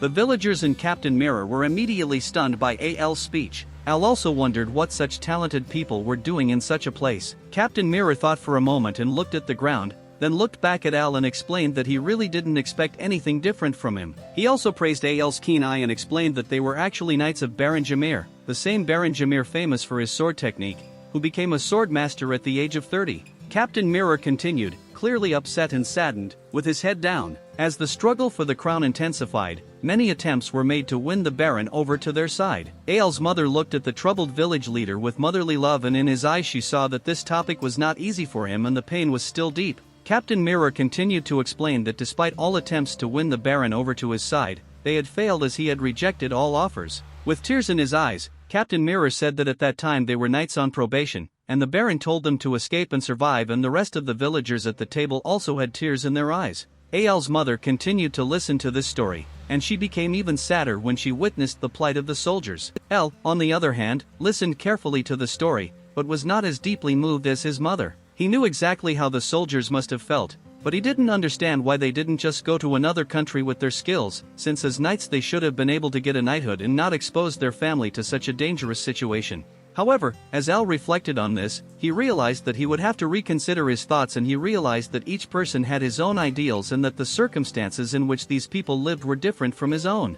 He looked at his hands and realized that he needed to solve their situation first to understand their way of thinking and differences. He looked at the representatives again and explained to them that the monsters were easy for him to deal with and that this was not the main problem. Furthermore, he looked at his sisters and then back at Captain Mirror as he continued to explain his plans. He explained that his first goal was to approach the leader of the manticores. This greatly surprised the villagers, who could not believe what they had just heard. Captain Mirror was also amazed by Al's plan and asked him if it was even possible to defeat the king of Manticore. Al, full of confidence, spoke to the villagers and assured them that he would keep his word and show them how to defeat such a beast. The beast is twice the size of the normal version, with a red gem on its forehead, wings, and a scorpion tail. Al initially settled his affairs with the villagers. He immediately moved on to the next step, happily heading to a place he hadn't been to in a long time. Al stood exactly where he had once looked at the city with his mother and remembered that his journey had once begun here. Dibel's shop was located in the kingdom of Banzer and it looked unchanged, the same as it was when El left the kingdom. Dibel sat at the table and signed important documents brought to him by the secretary. One by one he signed and processed them, and then he returned it to his secretary to do the rest. Since he received the right to sell magic stones, the fame of his small store has grown rapidly. He thought about Al, considering him an important client and business partner, and also remembered watching Al grow and witnessing all his development. He also remembered reading in the newspaper recently that the residence of the respected Marquis of Einhart had exploded. This immediately made him wonder if Al had something to do with this. His surprise was evident when he read the article as before Al left the kingdom. he questioned Dibble about Marquis Einhart. Dibble hoped that the information he provided to Al did not lead him to destroy the house. Lost in thoughts of Al, Secretary Dibble had to call out his name several times, each time getting louder, until he returned to reality. Completely confused, he asked his secretary how long she had been standing there. She replied that she had been calling his name for a long time. Then she informed him that one of the important clients he was just talking about had suddenly appeared at his door. Dibble was extremely surprised and repeated whether he understood correctly what his secretary had just said. She confirmed this and escorted the high-ranking client to Dibble's premises. Al mentioned that it had been a long time since they last saw each other, with an ecstatic expression and a smile on his face. Dibble could not recover from surprise, as he had just thought about Al. Al wasted no time in directly stating his goal, which was to discuss a few issues with Dibble. However, Dibble did not respond to Al's words. Instead, he rushed towards him, shaking him and asking if he was safe and if he had any injuries. He naturally asked about Al's siblings and his mother to make sure they were okay. Al, still in Dibble's arms, was somewhat surprised, but eventually calmed him down. Al thanked him for his concern and explained that everything was fine and said with a smile that he was pleased when someone took care of him. Dibble let go of Al, adjusted the glasses hanging on a chain around his neck, and apologized for letting his emotions get out of control. He explained that he reacted this way because he had known Al since he was 7 years old and it meant a lot to him, and pointed to a seat and asked Al to sit down. The screen is removed. The screen is removed. He cleared his throat, sat down opposite Al and asked him why he came and what needed to be discussed. Al wanted to be honest from the beginning and told him that he was planning to build a magic tower. This again surprised Dibble. In addition, thanks to Al's plans, he realized that the news he read in the newspaper could link the explosion to Al. Al confirmed this and mentioned that although it may be hard to believe, he is now a level 7 mage. This news struck Dibble like lightning, and he could not stop being surprised. With his eyes wide open, he told Al that ever since he first saw him at a young age, he felt like he was someone very important and special. Dibble then asked Al where he planned to build the magic tower. Al told him that he planned to build it in the Manticore Gorge, and Al continued to answer with a smile to the surprised Dibble that this was exactly what he meant, and that Dibble understood everything correctly. In any other country, anyone who plans to build a magical tower will be welcomed with open arms. This would mean that Al had the freedom to choose any suitable place to settle. Thus, it seemed illogical to Dibble that Al decided to build a magic tower in the land of monsters, but Dibble knew deep down that he should not doubt Al's decision and told him that he agreed and thought it was a good idea.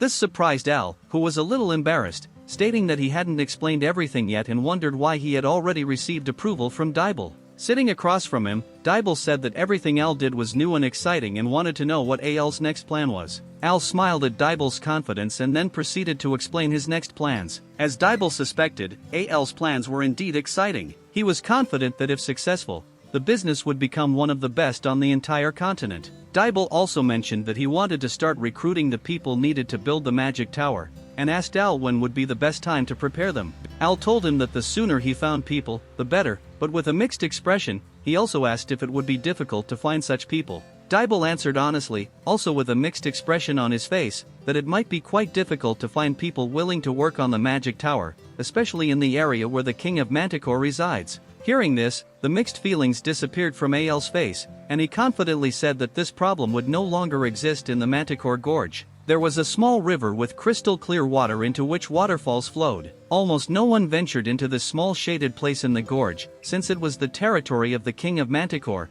who was dozing on the river bank. However, an amazing and terrifying unknown energy woke up the Manticore King from his sleep, and he yawned, revealing his sharp and pointed teeth. He stretched and let out a terrifying roar as his first reaction, indicating to all the creatures in his vicinity what a foul mood he was in due to this disturbance. When the Manticore King rose, he reached an impressive height of 6 m, surrounded by a dark aura. His eyes glowed at least as red as the jewel on his forehead, and his combat level surpassed that of a swordmaster. After taking a few minutes to wake up and stretch, he began to run as quickly as possible towards the source of unknown energy with a menacing expression on his face. Typically, the kings of the estate had several subjects nearby to protect and watch over their territory. However, this time the King of Manticore was different. He had great confidence in his abilities, believing that nothing and no one could kill him. That's why he was so eager to find the mysterious energy that disturbed his senses and made him doubt his abilities. At full speed, the big cat ran faster, jumping over obstacles, ready to confront his opponent. And finally he reached the place of mysterious energy and showed his sharp teeth. When he arrived at the place of the mysterious energy, upon arrival he saw 3 magical iron golems controlled by L. One stood in front, the other two a step behind. To demonstrate his strength, the Manticore King roared loudly in response again. El appeared on the shoulder of one of the golems, declaring that the king had fallen into his trap. This did not come as a surprise to El, since he knew from the very beginning that the king was nothing more than a monster. To have so many other manticores under your command, you have to be a real monster. Al also felt a thick dark aura emanating from the king. It was so intense that even Al had to defend himself and realize the potential danger of the situation. However, despite the inherent danger, Al's adventurous spirit took over again and he wanted to find out the origin of this dark aura. Standing up from his sitting position, Al looked at his opponent, ready to begin to reveal the source of the dark aura. However, the big cat, not wanting to take a non-combat position, hissed back, preparing to defend himself and his territory. Without a word, one of the large iron golems on El's side rushed towards the manticore to teach her some manners. He swung his right hand to strike the cat with a powerful blow. However, before the blow could land, the manticore defended itself with its scorpion-like tail, deflecting the attack. This even surprised El, who had to admit that the king of Manticore had reacted incredibly quickly. Not only were the reflexes fast, but Iron Tail was able to severely damage the Iron Golem's armor, incapacitating it. Realizing the situation, Al immediately sent two other golems together to attack the king of Manticore. This time, one of the golems even managed to hit Manticore in the face. However, this seemed to have little effect on the Manticore, as it easily defended itself from the attack with its iron hide. Al realized that the attacks were not strong enough to penetrate this iron skin. The Manticore bit through the armor of the iron golems and defeated the second one, biting off one of the golem's arms. This golem fell to the ground, making it clear that El's opponent would not be easy. Manticore was a true king who often defended his territory and proved his position. Even though two of the three iron golems had already been defeated, the third golem continued to move forward, attempting to attack the Manticore from behind. However, the Manticore noticed this sneak attack, and with a deft movement of his hind legs he repelled this attack. He punched the last three iron golems in the face, defeating them as well, leaving them lying on the ground with their armor broken. Viewed from above, the Manticore, surrounded by three corpses of iron golems, stood firmly on the battlefield, confirming its position as the ruler of the territory. To prove his strength to Al, he roared again, creating a furious shockwave and screaming at him. Al had to admit that this king of Manticore was much stronger than he initially thought. He looked at his golems and realized that their regeneration rate was too slow, leading him to conclude that King Manticore's attacks were quite powerful. Realizing his situation, El intervened and intended to summon Tana, his golden golem, into battle. However, before he could be called, the Manticore took advantage of the opportunity and attacked with one of its front claws. Al was shocked that he had miscalculated the situation and was struck by the king's mighty blow, knocking him helplessly back. With the Manticore's strike, El was thrown through the forest and landed on the ground. The Manticore wasted no time in bending over Al. Al began to dissolve in place. The Manticore then looked up, sensing Al's presence there. Al took a moment to catch his breath and was relieved that he had originally fought a ghost battle against the king of Manticore, allowing him to safely observe everything from above. Since his copy did not have the ability to summon Tana, the original now performed this task. A magic circle unfolded behind El, and a portal to another dimension appeared on the rock below him. Tana jumped out, ready to confront the king of Manticore. El turned to Tanya, ordering her to enter the battle without a sword and use Plan B. Tana confirmed the command and prepared to face the beast. The screen is removed.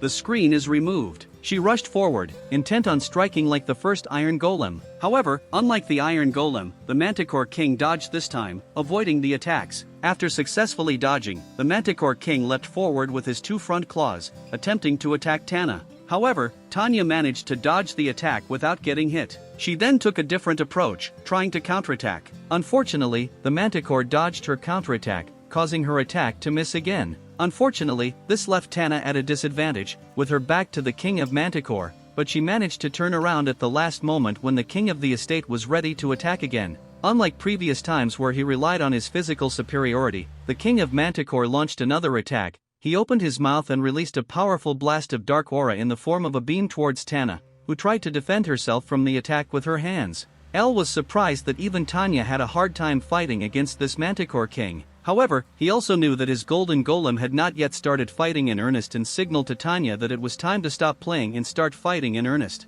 After the Manticore King's attack subsided, Tana raised her right hand and began to accumulate a huge amount of fiery aura into her fist. Of course, the Manticore King did not want to allow this and quickly rushed towards his opponent. However, Tana had already gathered enough aura into her fist and launched a powerful blow that hit the large Manticore King directly. The Manticore King flew back into the air and landed on the ground from Tana's powerful blow. On the contrary, Tana stood before him unharmed, ready to finish the job. Taking advantage of the opportunity, Tana jumped onto the body of the King of Manticore, knelt down and intended to end his life. However, when El spoke, saying that this was enough and that he wanted her to stop, both Tana and the King of the estate looked at him in surprise. El stated that there was no reason to take the life of the King of Manticore. The screen is removed. The screen is removed. The screen is removed. The screen is removed. Even the big wildcat, surprised by this, sat down in front of Al and looked like a well-mannered kitten. This surprised Al too, who didn't know what was going on. After this battle, it pulled our protagonist back to the small village of Ken, which he had previously saved from 2 Manticore captains. Mirror could not believe what was unfolding before his eyes and was in awe. Meanwhile, King Manticore, still in normal condition and standing 6 meters tall, clung to his new owner, demanding attention. Even after a few minutes, Captain Mirror could not believe what he saw and thought about the possible destruction if such a huge monster was rampaging here. However, Al assured him that he had the situation under control and suggested that Captain Mirror see his new pet as nothing more than a giant cat. He invited Captain Mirror to stroke him gently, smiling broadly. But before he could think about it further, the King of Manticore licked Captain Mirror's face, trying to show that he no longer needed to be feared. After this, the Manticore King had a very peaceful expression on his face. Captain Mirror asked Al what he planned to do with this monster now. Al once again explained to Mirror that the Manticore King was at least as strong as a half-Grand Master rank knight and had the ability to command other lower-level Manticores. He planned to use his new pet to make his life easier and to command the other Manticores, and informed the captain that he would now begin the construction of a magical tower to make the land safer for him and the villagers, allowing them to live in peace and tranquility. 3 months have passed since the King of Manticore disappeared from the Manticore Gorge. The construction of the magic tower was in full swing, and so far the whole process was going relatively smoothly. A teleportation portal was created inside the magic tower, directly connecting Dibel's store with the magic tower. Thanks to the people Dibel hired, the expensive materials for the tower were quickly transported. While the diligent workers erected the tower, Al's mother and sisters helped with provisions. The outer facade of the magical tower soon began to slowly take shape. It was a large golden tower, unsurpassed in its grandeur, stretching several floors into the sky. From time to time, people approached the large golden magical tower, looked up in disbelief and wondered what this huge building was. Most were unsure of the nature of the structure, often calling it simply a large warehouse. However, the crucial part of Al's plans now began. Parallel to the construction of his magical tower, the first step was to capture and relocate the lesser Manticores, many disappearing on their own after the disappearance of their king, scattering into the nearby forests. Al used his magic to capture the remaining smaller Manticores and transport them to another dimension. Because it was not an easy task that radically changed the life of the country, many people were fascinated by the success of Al's plan, which brought him great happiness. Gradually, fewer and fewer Manticores circled around the magical tower of Al, and the attacks of these dangerous wild cats dropped to almost zero. The opportunity arose to build more houses in the immediate vicinity of the magic tower, and soon a large city with a population of 15,000 people peacefully arose around the magic tower. Al's mother and his sister sat at the table together and discussed that if they had not experienced this themselves, they would never have believed that this territory was previously inhabited by wild cats that terrified the local people. Serena and Al's mother talked about the prosperity of the city. Kana noted that their plans were not fully realized, and Al agreed with his red-haired sister, stating that there was still a lot to do before they were done. Holding a cup of coffee, Serena asked what their next plan was. Al, who was also drinking coffee and waiting for it to cool down a bit, explained to his family that plans for the future would cost a lot of money, and their first priority should be raising funds to continue building his magical tower. Over a cup of coffee, he also told his family that he was about to meet a very important person. This news surprised Serena and Kana, trembling as they wondered who their brother could mean by important person. Serena noted that she had never seen her brother like this before and wondered who they were visiting. Meanwhile, Al's mother was also sitting at the table, drinking coffee. She was pleased that peace had reigned around her family, allowing them to now enjoy life. The sea brought small waves to the beach from time to time, splashing onto the beautiful golden sandy shore. Al walked along the beach with his family, declaring that he needed to introduce them to someone important, and his sister Serena said that she couldn't wait to meet the person who was so important to him. Only their mother had a small smile on her face because she was the only one who understood how their two daughters, as well as their only son, felt and what their words truly meant. Amazed, Serena and Kana turned to their mother and asked why she was laughing, and Al's mother only apologized for her laughter and let the situation go. The family walked along the beach together, repeatedly wondering where this important person could be. However, nothing else was visible on the entire beach except for the occasional seaweed and a few barrels of seafood.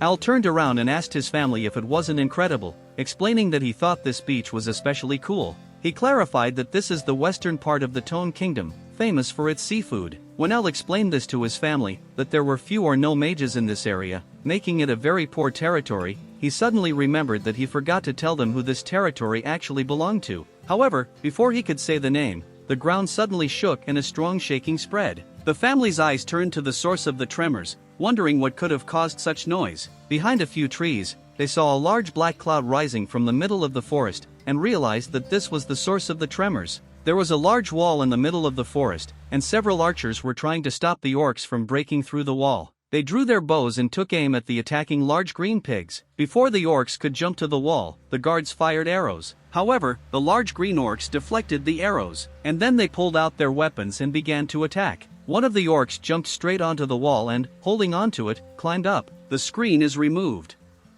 The screen is removed. The screen is removed.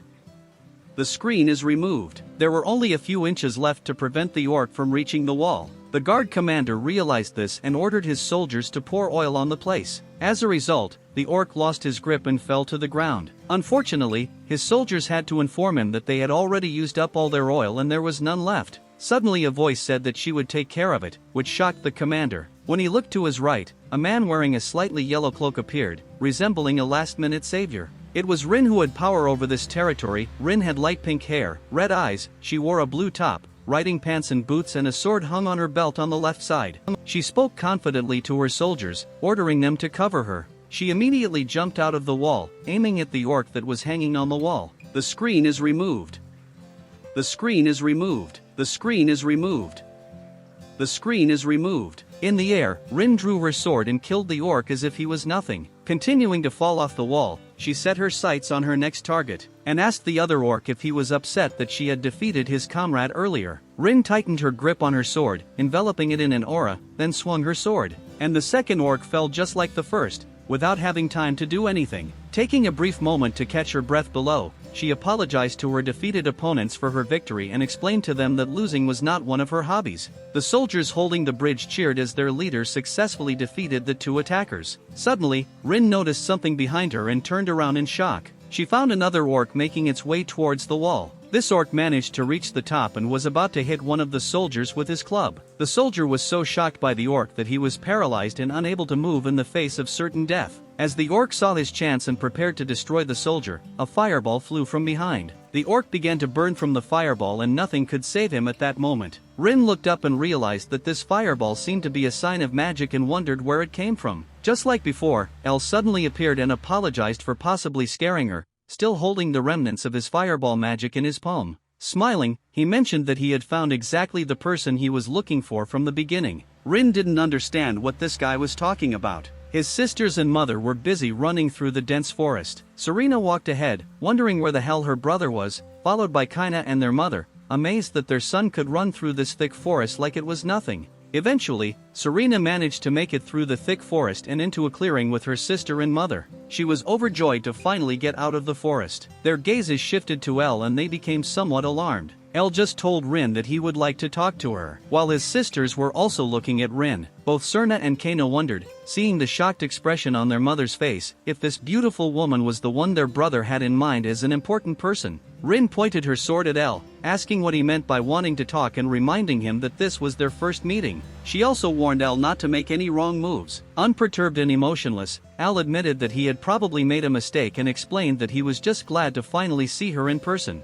He then introduced himself with a smile, telling Rin that he was a mage from the Tone Kingdom and that he had come today to discuss something with them. However, Rin did not smile and asked Elle why she should believe him, showing a very hostile expression on her face. In response, Elle released his magic, creating a vortex of his magic towards Rin. After sensing Elle's mana, Rin had to admit that the mana she felt was on a completely different level and that this power could not come from a normal mage. Realizing that Al was most likely not lying and telling the truth, she sheathed her sword. She put her hand on her chest, apologized to Al, explaining that she had been a little rude, but only wanted to protect her territory, and then asked for forgiveness. After this, Rin suggested continuing the conversation elsewhere and invited Elle, Serena, Kane and their mother to her residence. The residence was located on a cliff, offering an impressive view of the mirror blue sea. Upon arrival at the residence, Rin treated the guests to tea, apologizing for the fact that it was not a particularly expensive tea. The main characters were not upset, because the tea was delicious. Ael's mother even praised the aroma of the tea, expressing surprise at how good it was. However, Rin apologized again for not being able to offer her guests more comfort. Unlike his mother, Al was more skeptical. He admitted that the tea was good, but he also knew that it could be easily bought and there was nothing special about the castle. Even Rin's clothes were very simple. Al realized that the territory's financial situation was worse than he had originally thought. Rin directly asked her guests why they came to see her today. El responded and explained that this territory, ruled by Count Luz, had been attacked not only by orcs as previously mentioned, but also by manticores. However, he assured her that she no longer needed to worry about it. Surprised, Rin asked El if he would help her, to which El replied that they no longer needed help. This puzzled Rin, who wondered why they no longer needed help against such monsters. Al explained that he had already taken care of most of the manticores himself and that he had built a magical tower in the city in the former manticore rift, preventing any further attacks on the area. This news shocked Rin, who was visibly shocked and speechless. Even a few seconds later, she remained silent, sitting in a state of shock. A few seconds later, Rin apologized for the brief interruption and ended the conversation, although still somewhat skeptical, but she had to admit that she had seen fewer manticores than usual lately, so she was more inclined to believe El. Al replied that soon all ordinary manticores would slowly disappear. Rin's eyes filled with tears, and she thanked El, saying it was some of the best news she'd heard in years. She could hardly find words to thank, let alone a way to express her gratitude. Al was shocked by the gratitude he received, although he had not yet moved on to the main topic of his conversation. He thought about what he really wanted to tell her, but felt relieved that he could help again. Wanting to see how Rin would react when he told her of his plans to strengthen her family throughout the kingdom. When Ael's mother spoke, she explained that Ael's father was from the Luz family and that they were here mainly because El seemed to care a lot about being part of that family. She further explained that Ael's father was Ryan Luz, making the two of them likely cousins. These revelations shocked Rin. Rin confirmed that Ryan Luz was indeed part of her family. She explained that Ryan defended the area from monsters until the day he was kidnapped and reported missing. Rin was again shocked by the news and it took her a while to realize that Ryan had a son. Pleased that Rin took the news well, El expressed his belief that the fact that he had a father made them a family, and he also explained that when someone in his family is going through hard times, he believes that they should help each other. Serena, Kaina, and Ael's mother listened attentively to Ael's warm and heartfelt words. The screen is removed.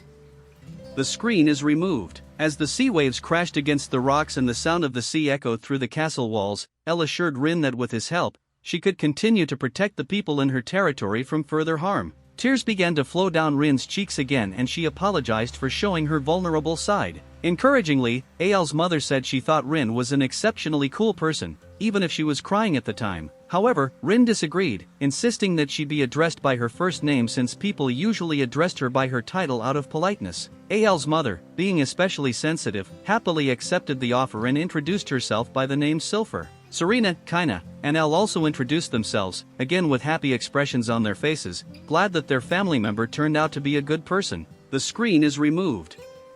The screen is removed. The screen is removed.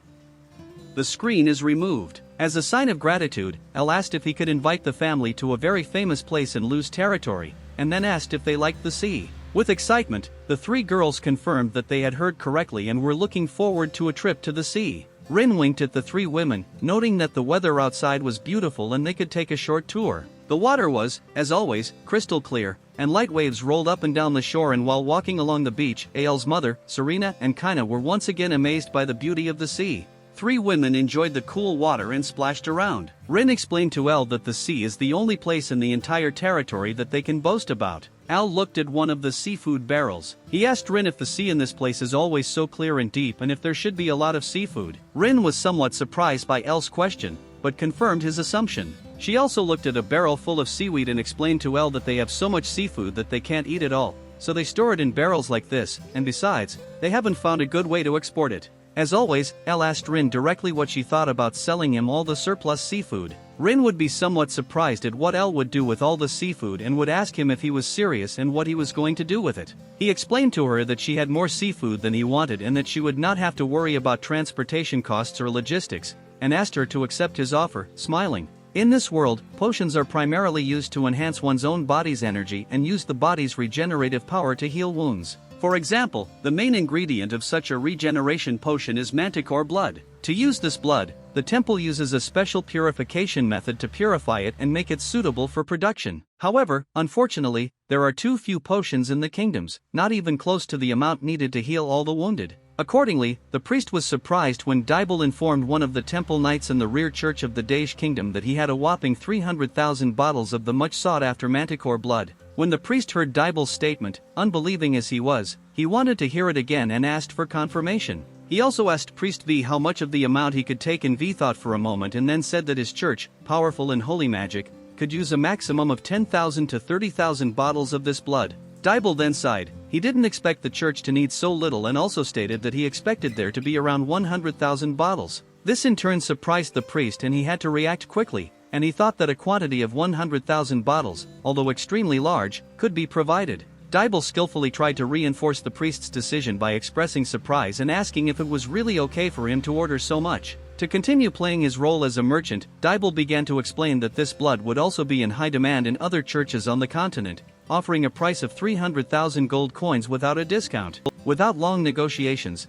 the priest accepted Dibel's extremely advantageous offer and thanked him. However, V could not hide his curiosity and finally asked who would provide such valuable material in such quantity. Smiling, Dibel stated that the man in question was, simply put, the greatest genius of his time, thinking about El. El stood at the top of his magical tower, looking down at the city that had developed around it. As his gaze wandered around the city, he couldn't believe that this area was the notorious Manticore Gorge. He looked at the small warehouse next to his magic tower. There, workers were currently transporting crates of valuable manticore blood, ensuring the city's income stability. He remembered how, after taking over the estate, she had transported them to his interspace using his magic. He fed them seafood that he got from his cousin. Although initially some of the lesser manticores objected to the villagers taking their blood, Al solved this problem with the help of a new pet in the form of the Manticore King. Soon a real symbiosis arose between the manticore and the villagers. Thanks to the manticore's special and unique regenerative ability, they quickly regenerated their own blood, creating a continuous cycle.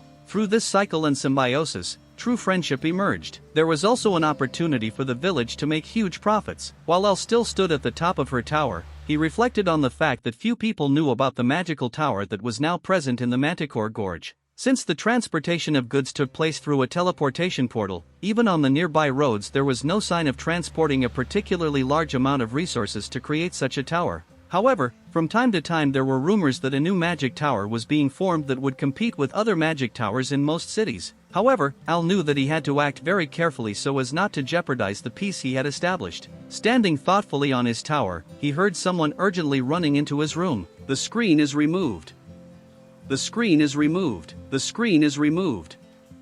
The screen is removed. Reacting quickly, he teleported back to his room through a small portal. As soon as he arrived, Kana burst through the door, loudly shouting his brother's name. Kana looked genuinely worried, and Al wanted to know what was going on, so he asked his sister what was new and why she was in such a hurry. With tears in her eyes, Kana cried and said that something was wrong with her sister. A cold shiver ran down Al's spine, and he couldn't believe what he had just heard. Together with Kana, he ran down the corridor. He opened the door to Serena's room and called her name. Entering the room, Serena was lying in her bed, and their mother was already sitting by the bed, caring for her daughter. Serena had a high body temperature, was sweating and could barely breathe. Al immediately asked his mother if she was sick and what was wrong with her. His mother replied that she had no idea what happened and begged her son to use magic to find out what was happening to his sister. Aware of his mother's serious expression and Serena's labored breathing, Al touched her wrist and tried to use his magic to understand what was going on inside her. He was surprised and his eyes widened when he realized that the mana inside her body was slowly dissipating.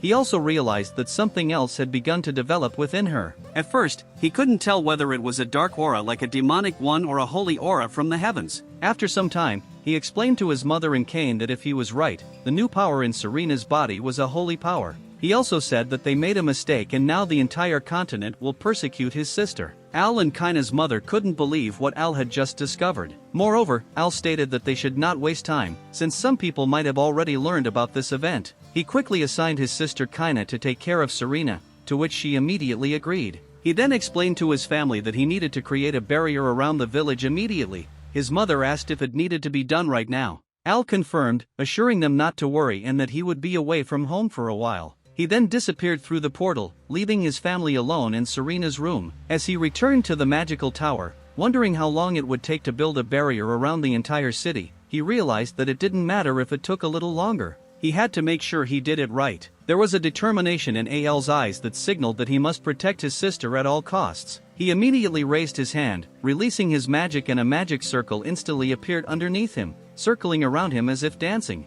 A large beam of magic shot into the sky, splitting at the top to form a barrier. Magic cascaded across the city like a huge glass dome. Meanwhile, in the Holy Kingdom of Gaia, in the Vatican, the high priest announced that the day they had been waiting for had arrived, an expectation that began 300 years ago when they first received the prophecy. Next to the elder priests, a young student knelt eagerly as he listened to his teacher's words. Together they looked at the large, brightly glowing source of mana that had given them the prophecy of the darkness. Mana's source said it's time to be joyful but also scary, and that the world is awash in a constant stream of change. Moreover, the senior and junior priests marveled at the continuation of the prophecy, revealing that there was a place that had never been understood, and that there would appear a beauty as bright as light and fill every dark place with light. The senior priest asked his younger colleague Artmos if he understood the prophecy, and the younger priest explained that the prophecy could mean the Levitan Plateau, where the souls of darkness exist. He further explained that the reference to flow could be related to magic. The screen is removed.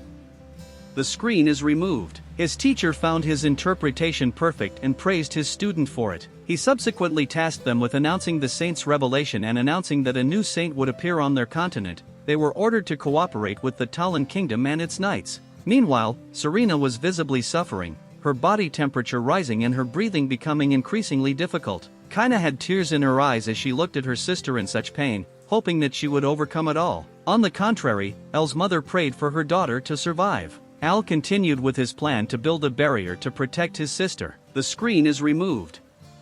The screen is removed. As a good loving mother would do, Al's mother stroked the strands from her daughter's face, touching her cheek. She hoped that she would feel better soon, looking forward to the time when they could have fun together again. Al, who had already returned to the room by this point, explained to his family that in the meantime, the mana in Serena's body was slowly but surely being replaced by holy power. He also reminded them that unlike other ordinary mages and knights, Serena had a huge amount of mana in her body. Due to such a huge amount of mana, an equally huge amount of holy power had to be sent into her, and this amount was the reason for the intense pain she was currently experiencing, and also stated that they could not stop this process and could not do anything to stop Serena become a saint. He knew that the Holy Kingdom would inform everyone about the birth of a new saint, and it was only a matter of time before he found Serena. Kana knew that this God-honoring Holy Kingdom would spare no effort to take her sister under its wing. Ella's mother also knew that a saint has no freedom and that in principle it does not matter whether she is a saint or in hell. She absolutely did not want such a fate for her daughter and would do everything in her power to prevent her beloved daughter from leading such an unhappy life. When Kina felt her mother's loving thoughts, she made the decision to do whatever it took to protect her precious sister.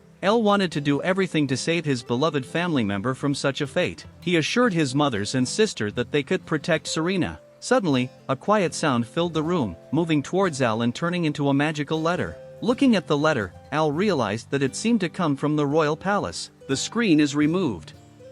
The screen is removed. Curious, Al's mother asked what the royal palace wanted and if anything special had happened. While reading the letter, Al explained to his mother that the royal palace wanted him to attend the royal conference. Skeptical, his mother asked why he, of all people, should attend the royal conference. Al replied that he had no idea. His only guess was that they might want him to officially announce that he had built a new magical tower and that he would announce his alliance with the third prince to strengthen the Essen faction. However, Al also knew that the magic towers traditionally maintained a neutral stance towards the kingdom, and this invitation would potentially not make any changes to his plans. Worried and sad, Al's mother looked at him and asked him again what he was planning. Somewhat smug, he looked down and set off, telling his mother and sisters that he would be back soon, but for now they should take care of Serena. In conclusion, Al's mother wished him a safe journey and asked him to return in peace. Al headed to Rena's house. The screen is removed.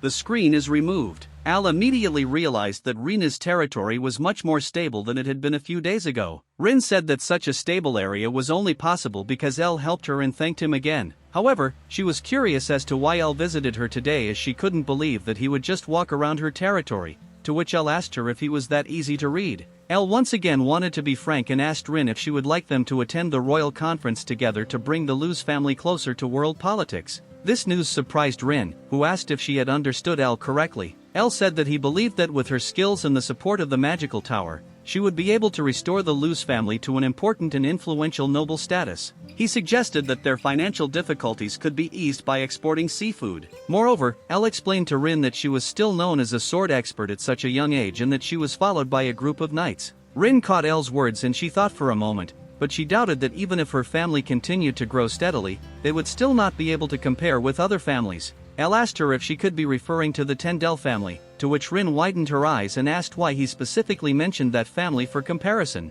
El explained that this is a well-known story, and he heard that the second son of this family persistently proposed to her. Moreover, they took advantage of the fact that the Luz family had recently been attacked by monsters to continue to pressure them to accept the marriage proposal. Rin had to pull herself together and clasp her hands slightly, and she knew that the Tendel family was an arrogant and shameless family, but she also knew that this family had a higher status than hers and took advantage of that fact. Ashamed of her situation, she looked at her hands. El said that it was time for her to claim the true strength of her family and speak out against this unfair treatment, and he also felt that Rin wanted to take her chance to change and no longer passively watch as her family continued to lose honor, but to slowly restore that honor.